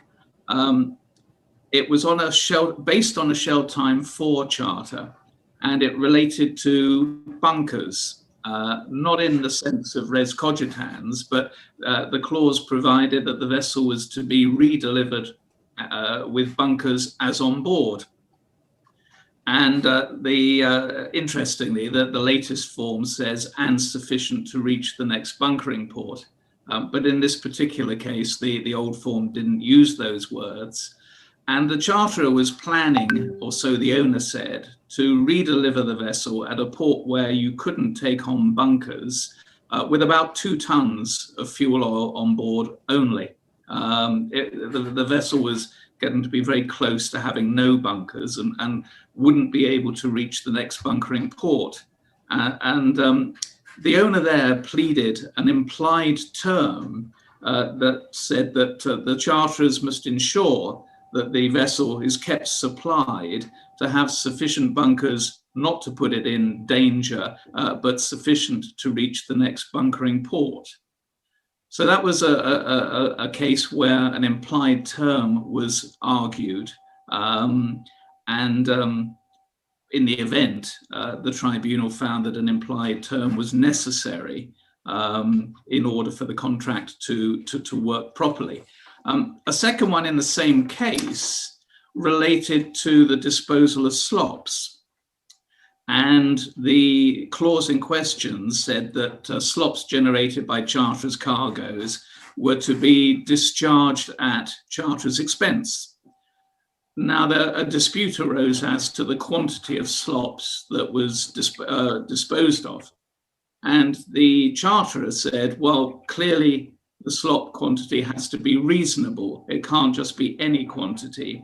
But the owner said no, on the strict wording of the clause, there was no restriction, and any quantity of slops that was generated on the voyage, regardless of the practice of the crew in cleaning the tanks to minimize slops, it all had to be paid for by the charterers. So again, there an implied term was argued by the charterers to say, well, no, there must be some reasonable standard involved here. And again, it was found in that case that the charterers were liable for the cost of disposing of a reasonable quantity of slops rather than any quantity. So these implied terms aren't always just argued in the big headline cases. They come up, quite lower down the ranking, if you like, of major clauses in charter parties. Now, we're looking now at charter parties, particularly time charter parties, of 100 pages or more. But even with a charter of that length, it's impossible to cover every single possibility that might arise. And that really is where the need for implied terms arises. What I do find rather odd is that the cases that Neville and Liz have referred to are very rarely pleaded. Parties just rather sort of matter of fact say, well, there must be an implied term, and everyone assumes that the test is business efficacy and no more than that. Now you say, do arbitrators regard implied terms as desperation pleas? I think the answer is no, because on some occasions, it's clearly necessary for an implied term to be found in order, as I would sometimes put it, to join the dots, in order to give, and it's quite interesting the use of words here, to give effect to the contract. And what do the cases say? To give efficacy. So that there is a sort of a common sense involved in the need to have implied terms. And so one doesn't look at an implied term and automatically dismiss it as something of desperation. But on the other side, I would say that there are cases where, as an arbitrator, you look at it and you see that clearly the parties are either asking you to create new law or to cover the fact that there's no provision, quite possibly for a good reason. They're trying to dress up the lack of a case under the heading of an implied term. And of course, as an arbitrator, you see a pleading and you have to take it seriously. But very often one looks at it and an implied term is really just being used as a way around a proper construction of the charter party clauses. So an answer to your question is, I don't think we regard it as a plea of desperation, but I think we look at implied terms when they're argued with a sort of a healthy wariness. So I hope that answers your question. much. Just one question that comes to my mind, Clive, and also for Puneet and Arthur. When the commercial practitioners, do they need to be aware of the implied terms which will be implied later on? Because every jurisdiction may have a different statute regarding the, like in English law, you have the UC Unfair Contract Terms Act, you got the Sales of Goods Act 1979, etc. So people need to be aware. But if it becomes Danish law or French law, moves into from common law to civil law jurisdiction. So how are the commercial negotiators or practitioners, what sort of confidence level they would have to negotiate and enter into a contract? Arthur, yours, you want to start? Okay, certainly will. It's quite obvious, I think, sitting and looking at some of the contracts that we're presented with, that people agree last done. They agree last done because it's safe. They don't have to think about the clauses in the contract. They don't have to know very much. Certainly you see this from a lot of people. I had a charter party the other day in an arbitration with 3 different dispute resolution clauses within the charter party. Now, where do you go with this? Obviously, the owners felt that they wanted their terms. The charterers wanted their sale terms, which is always dangerous. And it was based off a very old pro forma. It was very difficult to try and sort through. But for the charterer, for the owner, who might be in a hurry to get the deal done, the most important thing for him is the freight rate and probably demurrage. The rest of it, well, if you can fix on last done, it's got to be okay, because last done we didn't have an issue. That happens so often, and it really comes up with charter parties that are agreed, signed, maybe not signed, maybe put it in the bottom drawer, hoping everything will go okay, by people that really don't know what general average is, or clause paramount, or Hague-Visby rules. They don't understand. Is it reasonable to expect everybody fixing ships on charter parties to understand every clause within the charter party? Is it reasonable to expect that every charter party is put in front of lawyers, in-house or outside, to make sure that everything is covered within that charter party? My recommendation is always that fix off the latest pro formas. The latest pro formas are the ones that will have the most up-to-date clauses. Fix off the latest clauses. It might mean a subscription to BIMCO's online system in order to be able to get the clauses. But by fixing the most up-to-date, you know that they've been adjusted to take into account the latest legal developments, to take into account really how that contract should be formed. But again, as we see as arbitrators, and Clive's right about implication of terms, I'd say that an arbitrator's job is probably interpretation, legal and commercial, and implications. Those are really the 2 things that you need to look at most. It is important to have the latest and best, but it doesn't happen very often. Very often you get the last done because it appears to be safe. I agree. I just go, if it's okay with Clive, I'll just finish off on the commercial side, and then he can take on the legal side as well. So you're very right, Arthur, in terms of how it actually is done in practice is just a half-baked job in a lot of cases. And the thing with this is that I think a lot of people do not tend to understand what is the role that they are taking on by signing that contract. If you are a ship owner, you have a very different set of aspects to cover here. While if you are a middleman operator somewhere in the middle, you obviously have a very different role to play in the entire chain of events. And what kind of obligations will you actually have from third parties like receivers coming in with cargo claims? We have seen charter parties where people have actually put in the old times, when I'm talking about really back in the NYP 48 kind of time, they have actually put and responsibility after supervision of the master. And obviously that means that the owner suddenly is responsible for everything.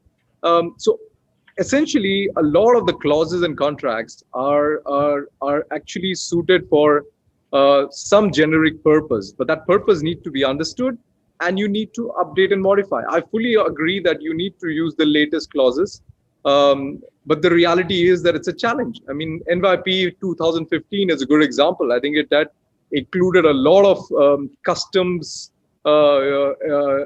implied terms by customs, implied terms by law, by a lot of other aspects came into that NYP 15, but we don't see the take up of that in the industry as much as we would like to.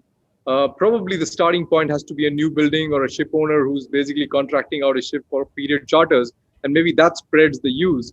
But we don't really see that as a big usage at the moment. And the last done problem still remains in most contracts. And I give you examples where, for example, if it's a time charter party, people assume that a time charter party agreement between two parties is relevant or acceptable in all trips that are done for that particular type of deal. And it's not.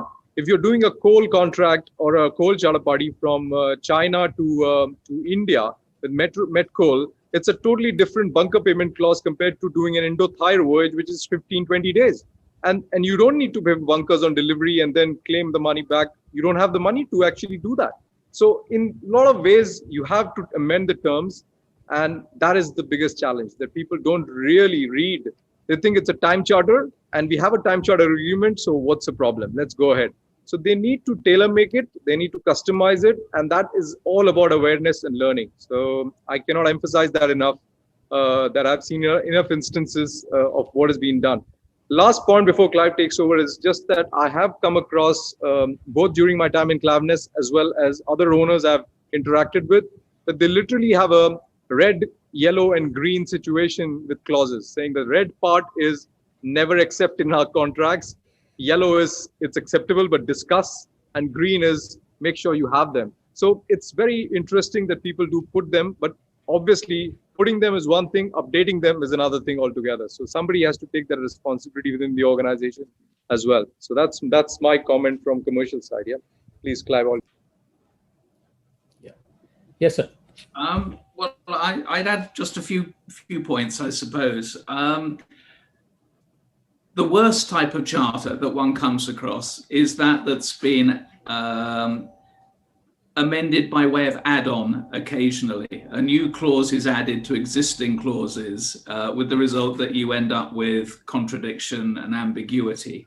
I do think that at least maybe once a year, parties need to look at the pro formas that they're using and go through it and with a fine-tooth comb to make sure it's still suitable and fit for purpose.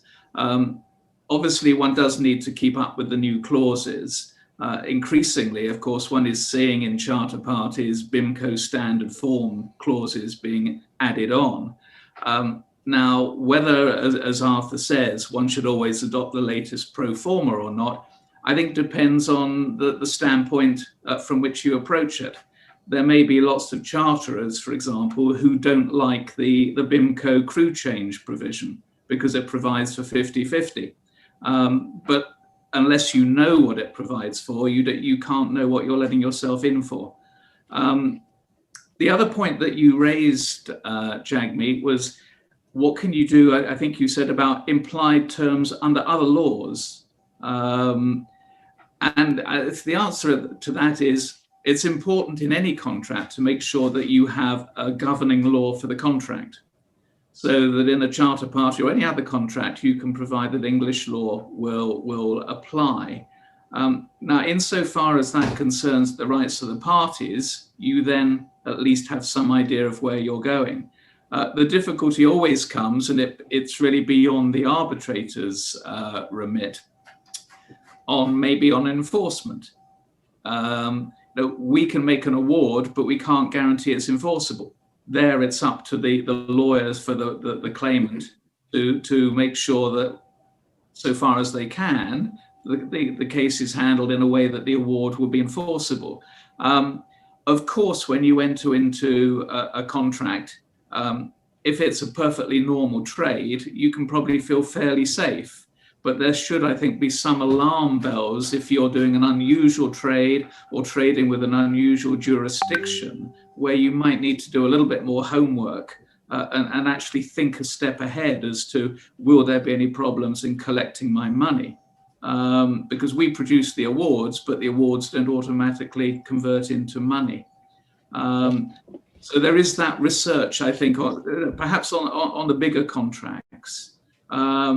And of course, the final point I'd make is cargo claims are a very good example of where parties may think that they have English law in the bill of lading, but the receivers in another jurisdiction and the courts in the other jurisdiction may take a totally different view as to whether English law should be applied.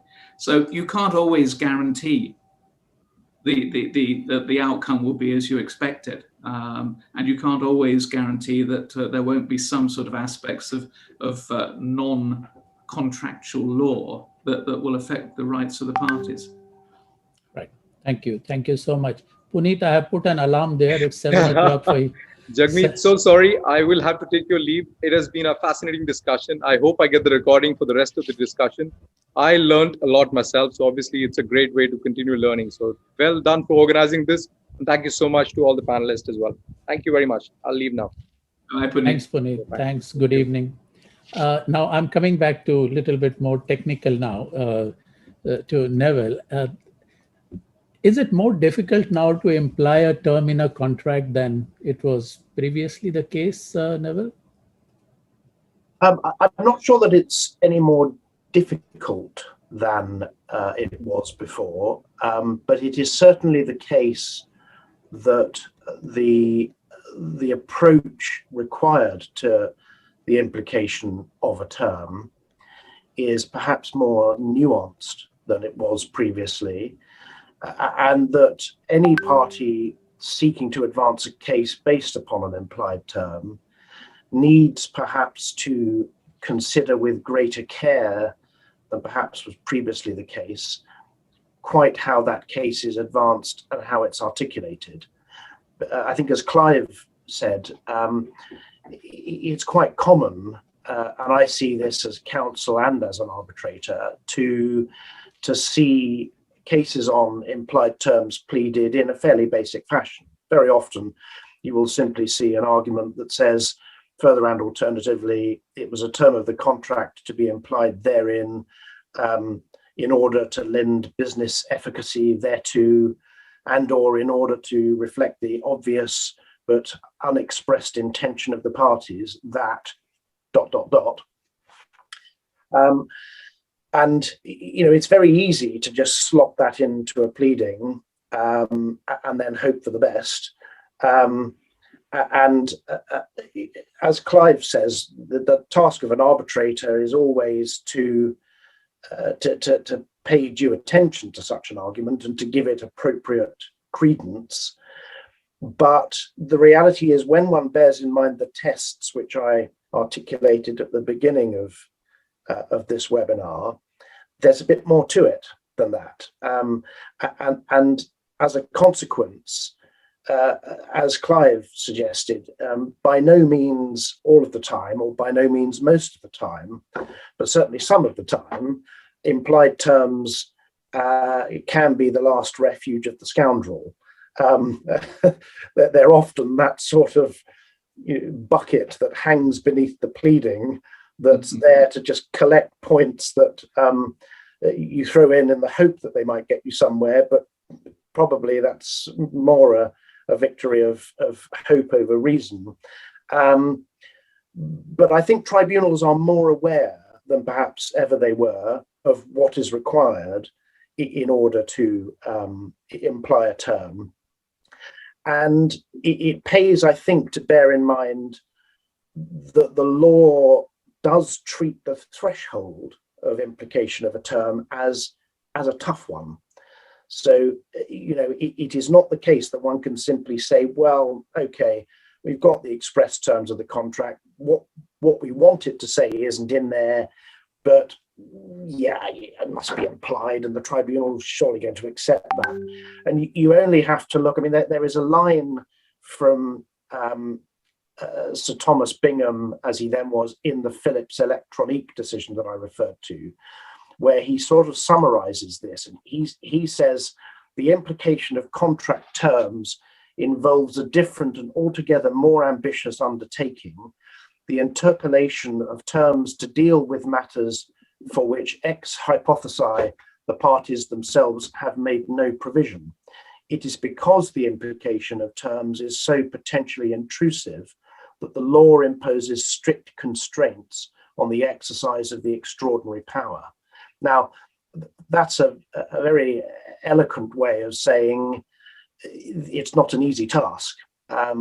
So it's never been an easy task.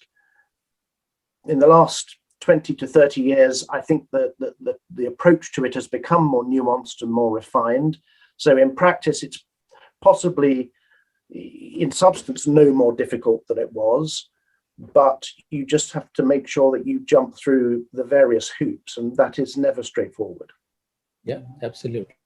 I mean, in case of res cogitans, from arbitration right up to Supreme Court, the decision was always one-sided. I mean, it was so very obvious in hindsight, 2020.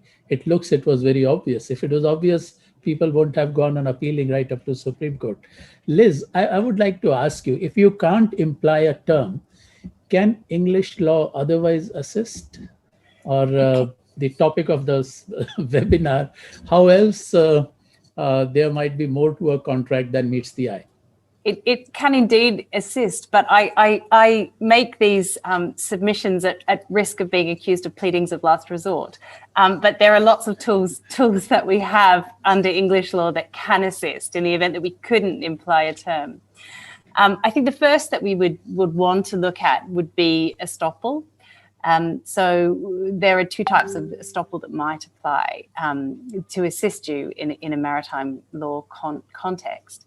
Estoppel by convention, which arises when you can say as a matter of evidence, which is very, very difficult, but potentially possible, that there's a common and shared assumption between the parties as to what a particular charter party provision means. And in those circumstances, if it would be inequitable to allow someone to resolve from that common assumption or understanding about what the charter party means, then the law will step in and ascribe the meaning that the parties intended.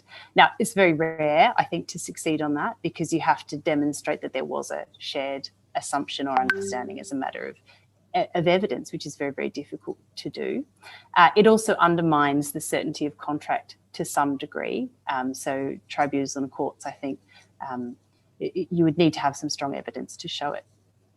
The other form of estoppel that's potentially relevant is promissory estoppel, which is similar in a way in that it involves a promise by one party to the other party not to rely on strict contractual rights. And then the other party takes particular steps to rely on that promise and then suffers some detriment. Then the first party would be stopped from relying on the strict terms of the contract in those circumstances. It's a potential remedy that might be relevant if we can't imply a term. The other one that I've seen actually in practice a few times recently is misrepresentation. So if you had some form of pre-contractual misrepresentation, that might be actionable. So for instance, where one party makes an untrue statement before they fix or enter into the contract, and then that untrue statement induces the other party to enter the contract and there's loss that's caused. There may be a claim in pre-contractual misrepresentation. Another one that we've heard a lot about recently, certainly in COVID times, is force majeure. Now, there's a common misconception, I think, that force majeure is a doctrine under English law.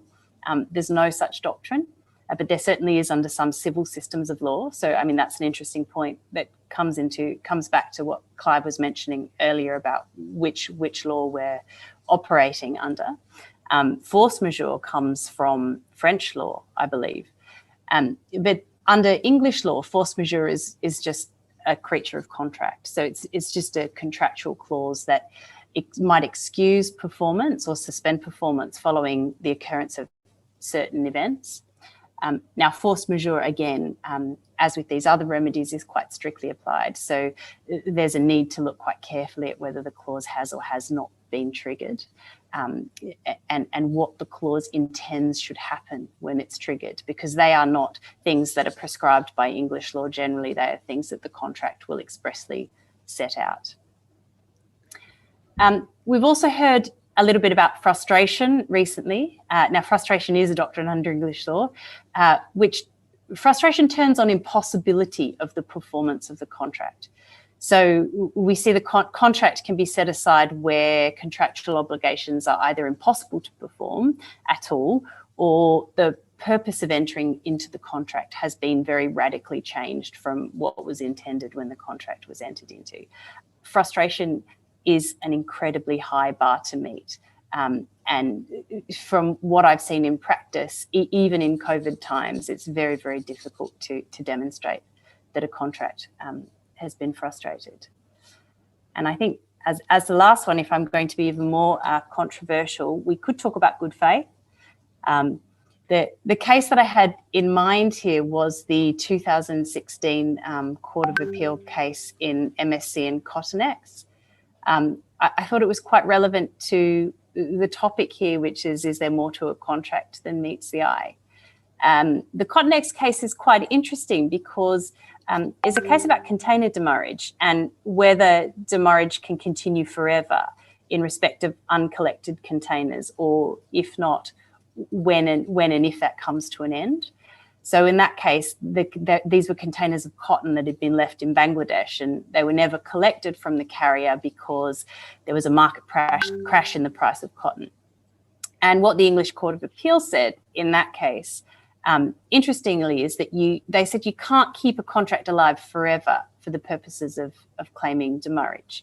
And when you exercise an election to terminate a contract, that needs to be done in good faith to a certain degree.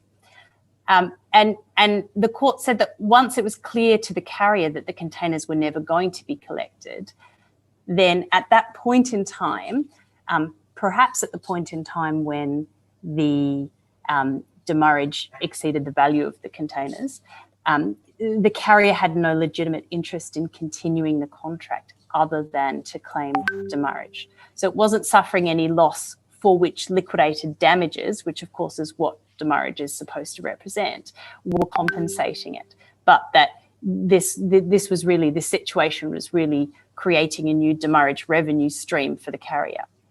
And by the time this case reached the Court of Appeal, I think the demurrage was something like $1 million and 10 times the value of the containers.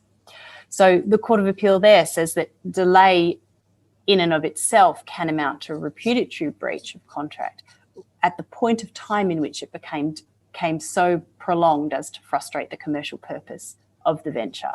And then at that time, the contractual decision to terminate must be exercised in good faith. Right. Thank you so much. We have a number of questions from the audience. I think all the panelists can see the Q&A. If you can see if you can answer those online, then maybe in the last 15 minutes, 10, 15 minutes, it's already like close to that. So what I'm going to do is I have 2 more questions to ask. I have many questions, but I'm skipping them because of time. So, and this is open for everyone, for Clive, Arthur, Liz, Neville. And also some of the questions which have been asked, they relate to voyage charter. In what situations would a voyage charterer not be under an implied obligation to order the vessel to load or discharge at safe ports or berths? Let's start with Clive or Arthur. I mean, in a way, this is a case close to my heart, although speaking with 2 lawyers watching, I'm always sort of wary that they're going to correct me and tell me I'm wrong. But from my club days, I was involved in the handling of a case called the APJ Pretty. which was one where the parties had not included a reference to safe ports in the Charter Party. And this was at the time of the Iran-Iraq war, and the vessel, as I recall, was hit by a missile. The dispute was as to whether there should be implied a warranty of the safety of the port, as opposed to the berth, for which there was an express warranty. And it was held by the court that there was no ground for implying a safe port warranty in those circumstances. And the very simple reason was given that the parties may well have decided or in their negotiations agreed not to include a warranty of safety for good reason.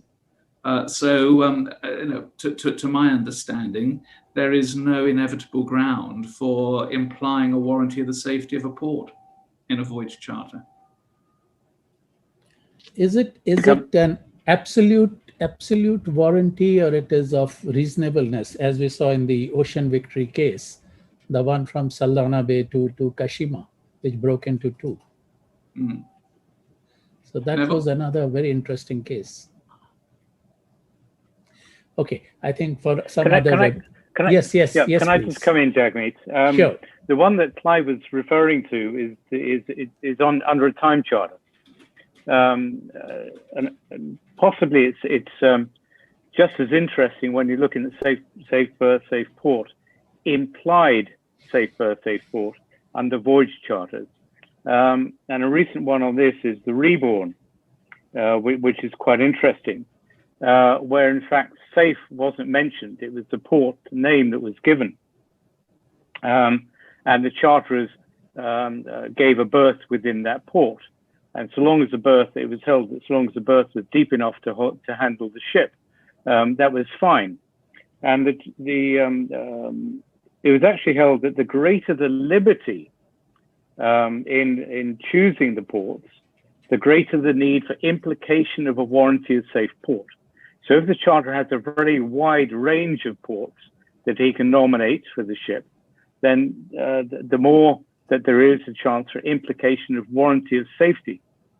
If there is a very low or very few ports that can be nominated, say one port or two ports, then perhaps there isn't such an implication then of safety. It's quite an interesting case, the Reborn, when you're looking at the voyage charter for implication of safe ports berth. Yeah, and also in the voyage charter, normally the charters will put this onus onto the owners to satisfy themselves with the named load port and discharge port. This is the last one, and then we take the question from the audience. If Sale of Goods Act does not apply to bunker delivery, what recourse to owners? What recourse do owners have for off-spec bunkers? Fit for purpose sort of argument. Okay, if I can maybe come in on this. Yes, please. MARPOL Annex 6, Regulation 18 is really quite clear here. And of course, the ship has to comply with MARPOL Annex 6, Regulation 18. Also, ISO, paragraph 5 of ISO 8217 gives a fit for purpose warranty as well. So both of those would kick in.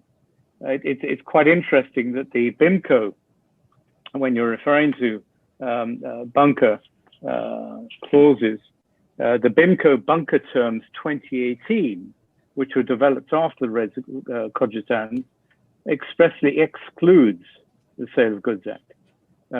So that's quite interesting that then you come back to the regulatory requirements for the fitness and purpose of the bunkers. Yeah, that's very strange, because BIMCO terms 2015, clause 25, Arthur, that clearly says that Sales of Goods Act, United Kingdom Sales of Goods Act shall apply. And possibly later on again, this has been changed. So let me just quickly I think that's a good example, though, of how the standard form contracts adapt to take account of the case law. That's exactly what's happened in that case. And that's precisely the point, and why we would always say use the standard form contracts if you're not sure, because that's why they've been developed in that way, very expressly. And, a huge amount of effort goes into those on behalf of the working parties, and it's done with the benefit of all of that English case law to make it easier for the industry to understand what the legal position is by simply following the standard forms. Just one thing. Can I add one thing there, Jagmeet? And Please. Just to pick up, in fact, on two of those themes that have just been discussed, and perhaps to plonk that into the context of a time charter. Of course, under a time charter, it would normally be the responsibility of the charterer to supply the bunkers to the vessel. And what often one now sees is more and more detailed express provision in a charter party stipulating precisely how the bunkers must be supplied and with what qualities or standards they must comply. And that, just to pick up on what Liz was saying, we can see over time how even those international standards, so ISO 8217, have morphed over time to embrace by express provision what we used to argue about on the basis of implied provision. So whereas 20 years ago, we used to see an ISO 8217 standard that would tell you that it needs to comply with the following minima or maxima, there was very often no wider provision to the effect that the bunkers must, in any event, be suitable for burning in the vessel's engines. And we used to argue about whether there was any such wider requirement to be implied. And what we've seen over time is that now the ISO standard, and even if not, then in general in charter party express provisions, we see stipulations that say, and in any event to be fit for burning in the vessel's engines, harmless, not containing any contaminants, and so on. So we can see how over time the industry and indeed the contractual participants more and more include express provision to try and deal with what used to be addressed by way of argument over implied terms. Yep. It's putting us lawyers out of a job, but we'll find that by implication we'll find a way around that. No, I think you'll still have job. I just wanted to add something to that. The real practical difficulties of what you observe. The middleman, the charterer, the time charterer, who supplies the bunkers, he has a contract which is a bunker supply contract, which could come from anywhere with any jurisdiction. It's a problem. On the other side, BIMCO will keep making those very stringent clauses, and those will end up generally in the time charter party. So the basis risk that the charter, like the cheese between the sandwich, the basis risk the charter has, the difference or the parallax between the time charter terms and the bunker supply terms, whether it is time bar or it is indirect losses, consequential losses, it's an amazing set of basis risk that the time charterer is suffering. So this MARPOL, yes, for the time charterer, I do agree. It's there to protect. And the section 5 of 8217 under general conditions, it's almost like a replica of MARPOL Annex 6, that particular paragraph. However, the problem comes is, does the time charter or is the time charter able to negotiate with the bunker supplier and have the same clause in there? These are few issues which are practical, which will go on and depends on the bargaining power and who does what. Now, coming very quickly, everyone, to the questions. There is one gentleman here, Mr. David Boxall. There are a number of questions that David has given, and I assure you, David will get back to you with the answers. But the smallest one, I'm going to pick it up, all right, for the interest of time. You said, is swell an implied term of Douglas C. state? I think if we had 20 minutes extra, I would like to ask Arthur to tell you how useless this Douglas C. state is and how we should be looking at the significant wave height. But anyway, let me ask Arthur to make it very short. Is swell an implied term of Douglas C. State, sir? We need to get back to Douglas C. State, Jagmeet. I think this is better answered by email afterwards. I'll answer David on this one. Okay, fantastic. It could be a very long answer. Yeah, I suspected that. Okay. Now coming to Vikrant Bhatia from KC Maritime. From a legal positivist perspective, the black letter law should apply if a clear outcome is obtainable.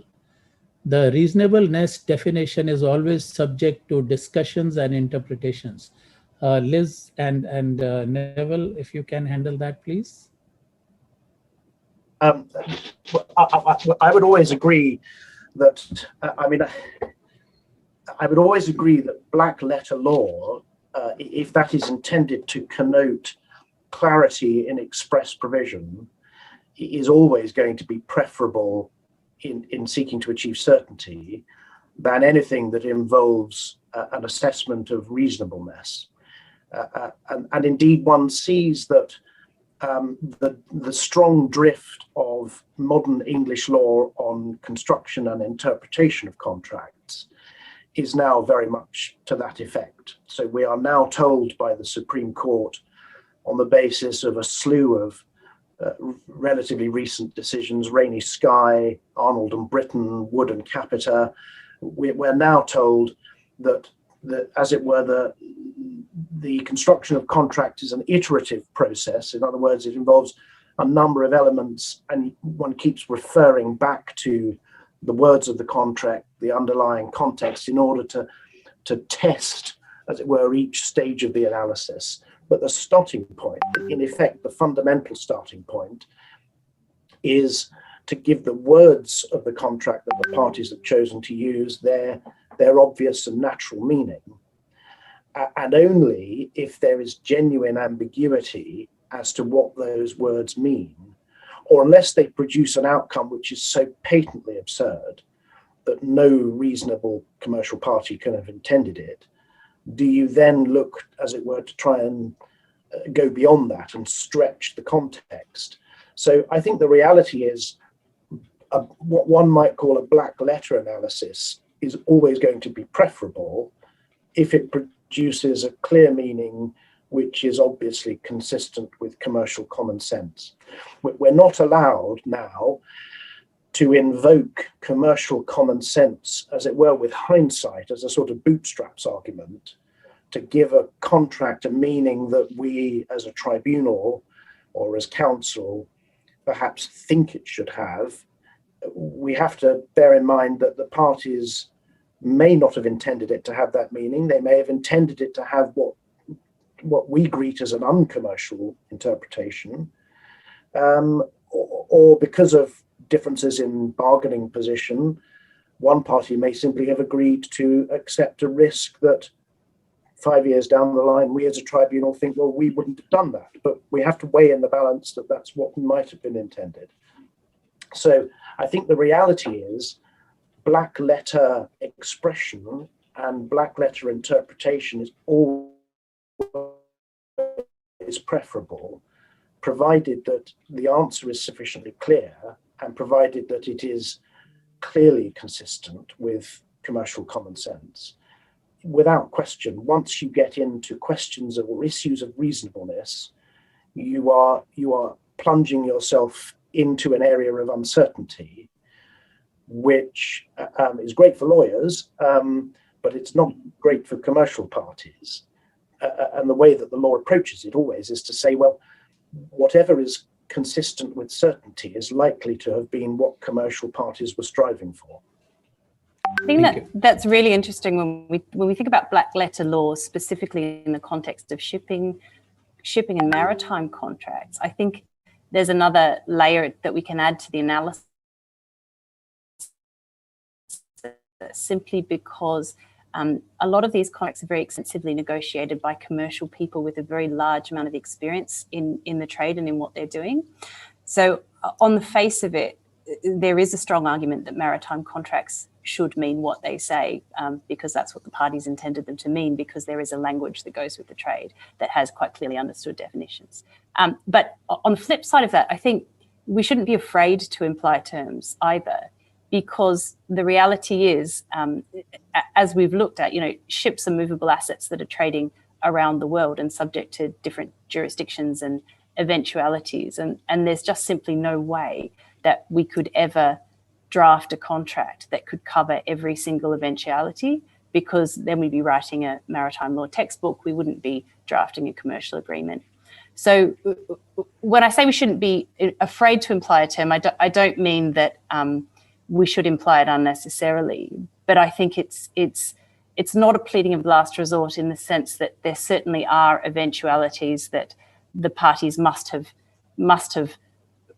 had they thought of them, they would have provided for them, and must be so obvious that they go without saying, but that aren't necessarily expressly in the terms of that particular agreement.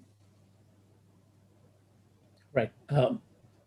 1 or 2 minutes from Clive, then Arthur, as you can call it, as a concluding comment, and then possibly Clive, I'll request you to give your vote of thanks. Okay, I mean, let me just say a couple of very brief points. The most recent statement of the English court on implied terms is in a case involving two vessels, the CVLC 3 and 4, where the question arose as to whether a term could be implied into a performance guarantee.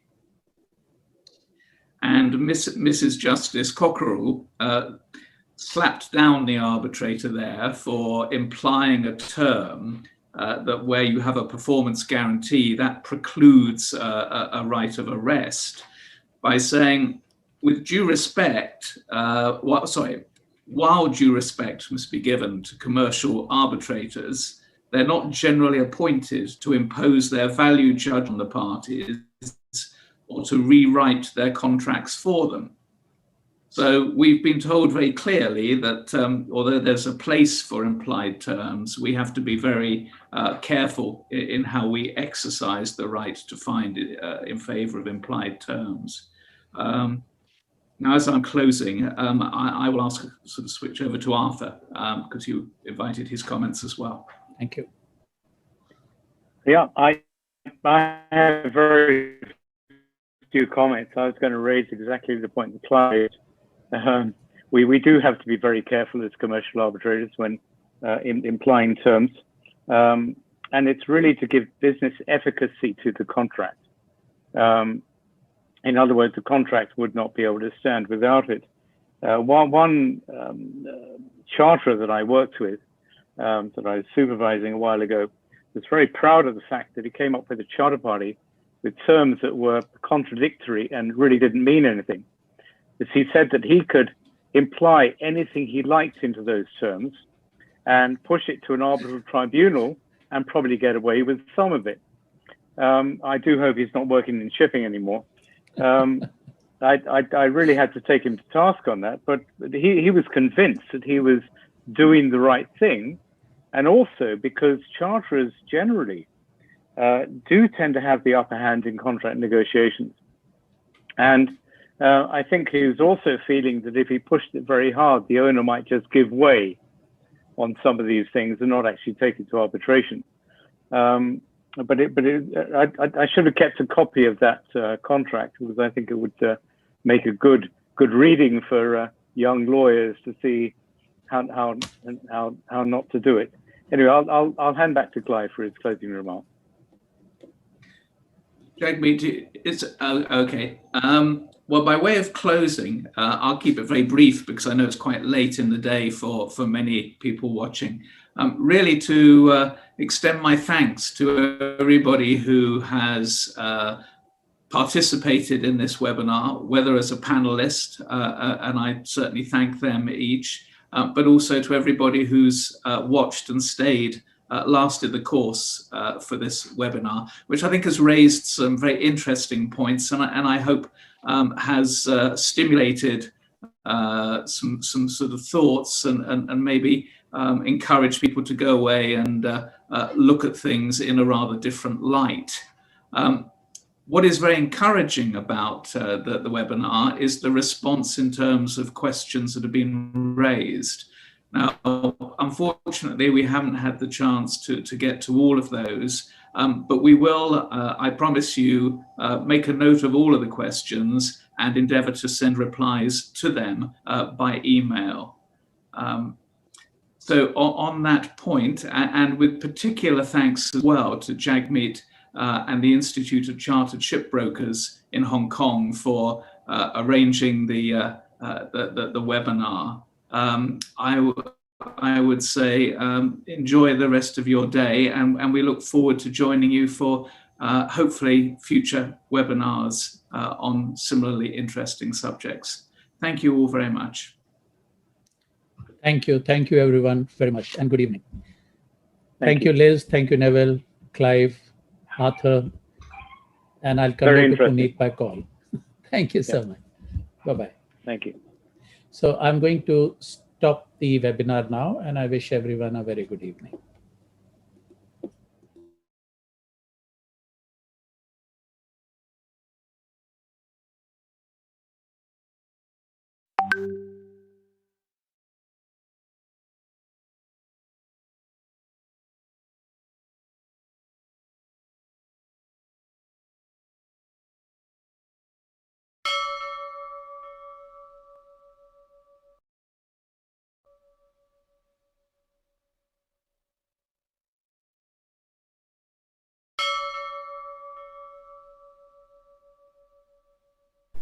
Thanks for watching. See you next time. Bye for now.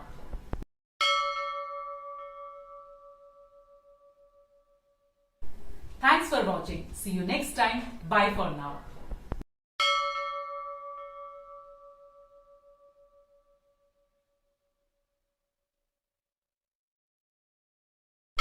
Thanks for watching. See you next time. Bye for now.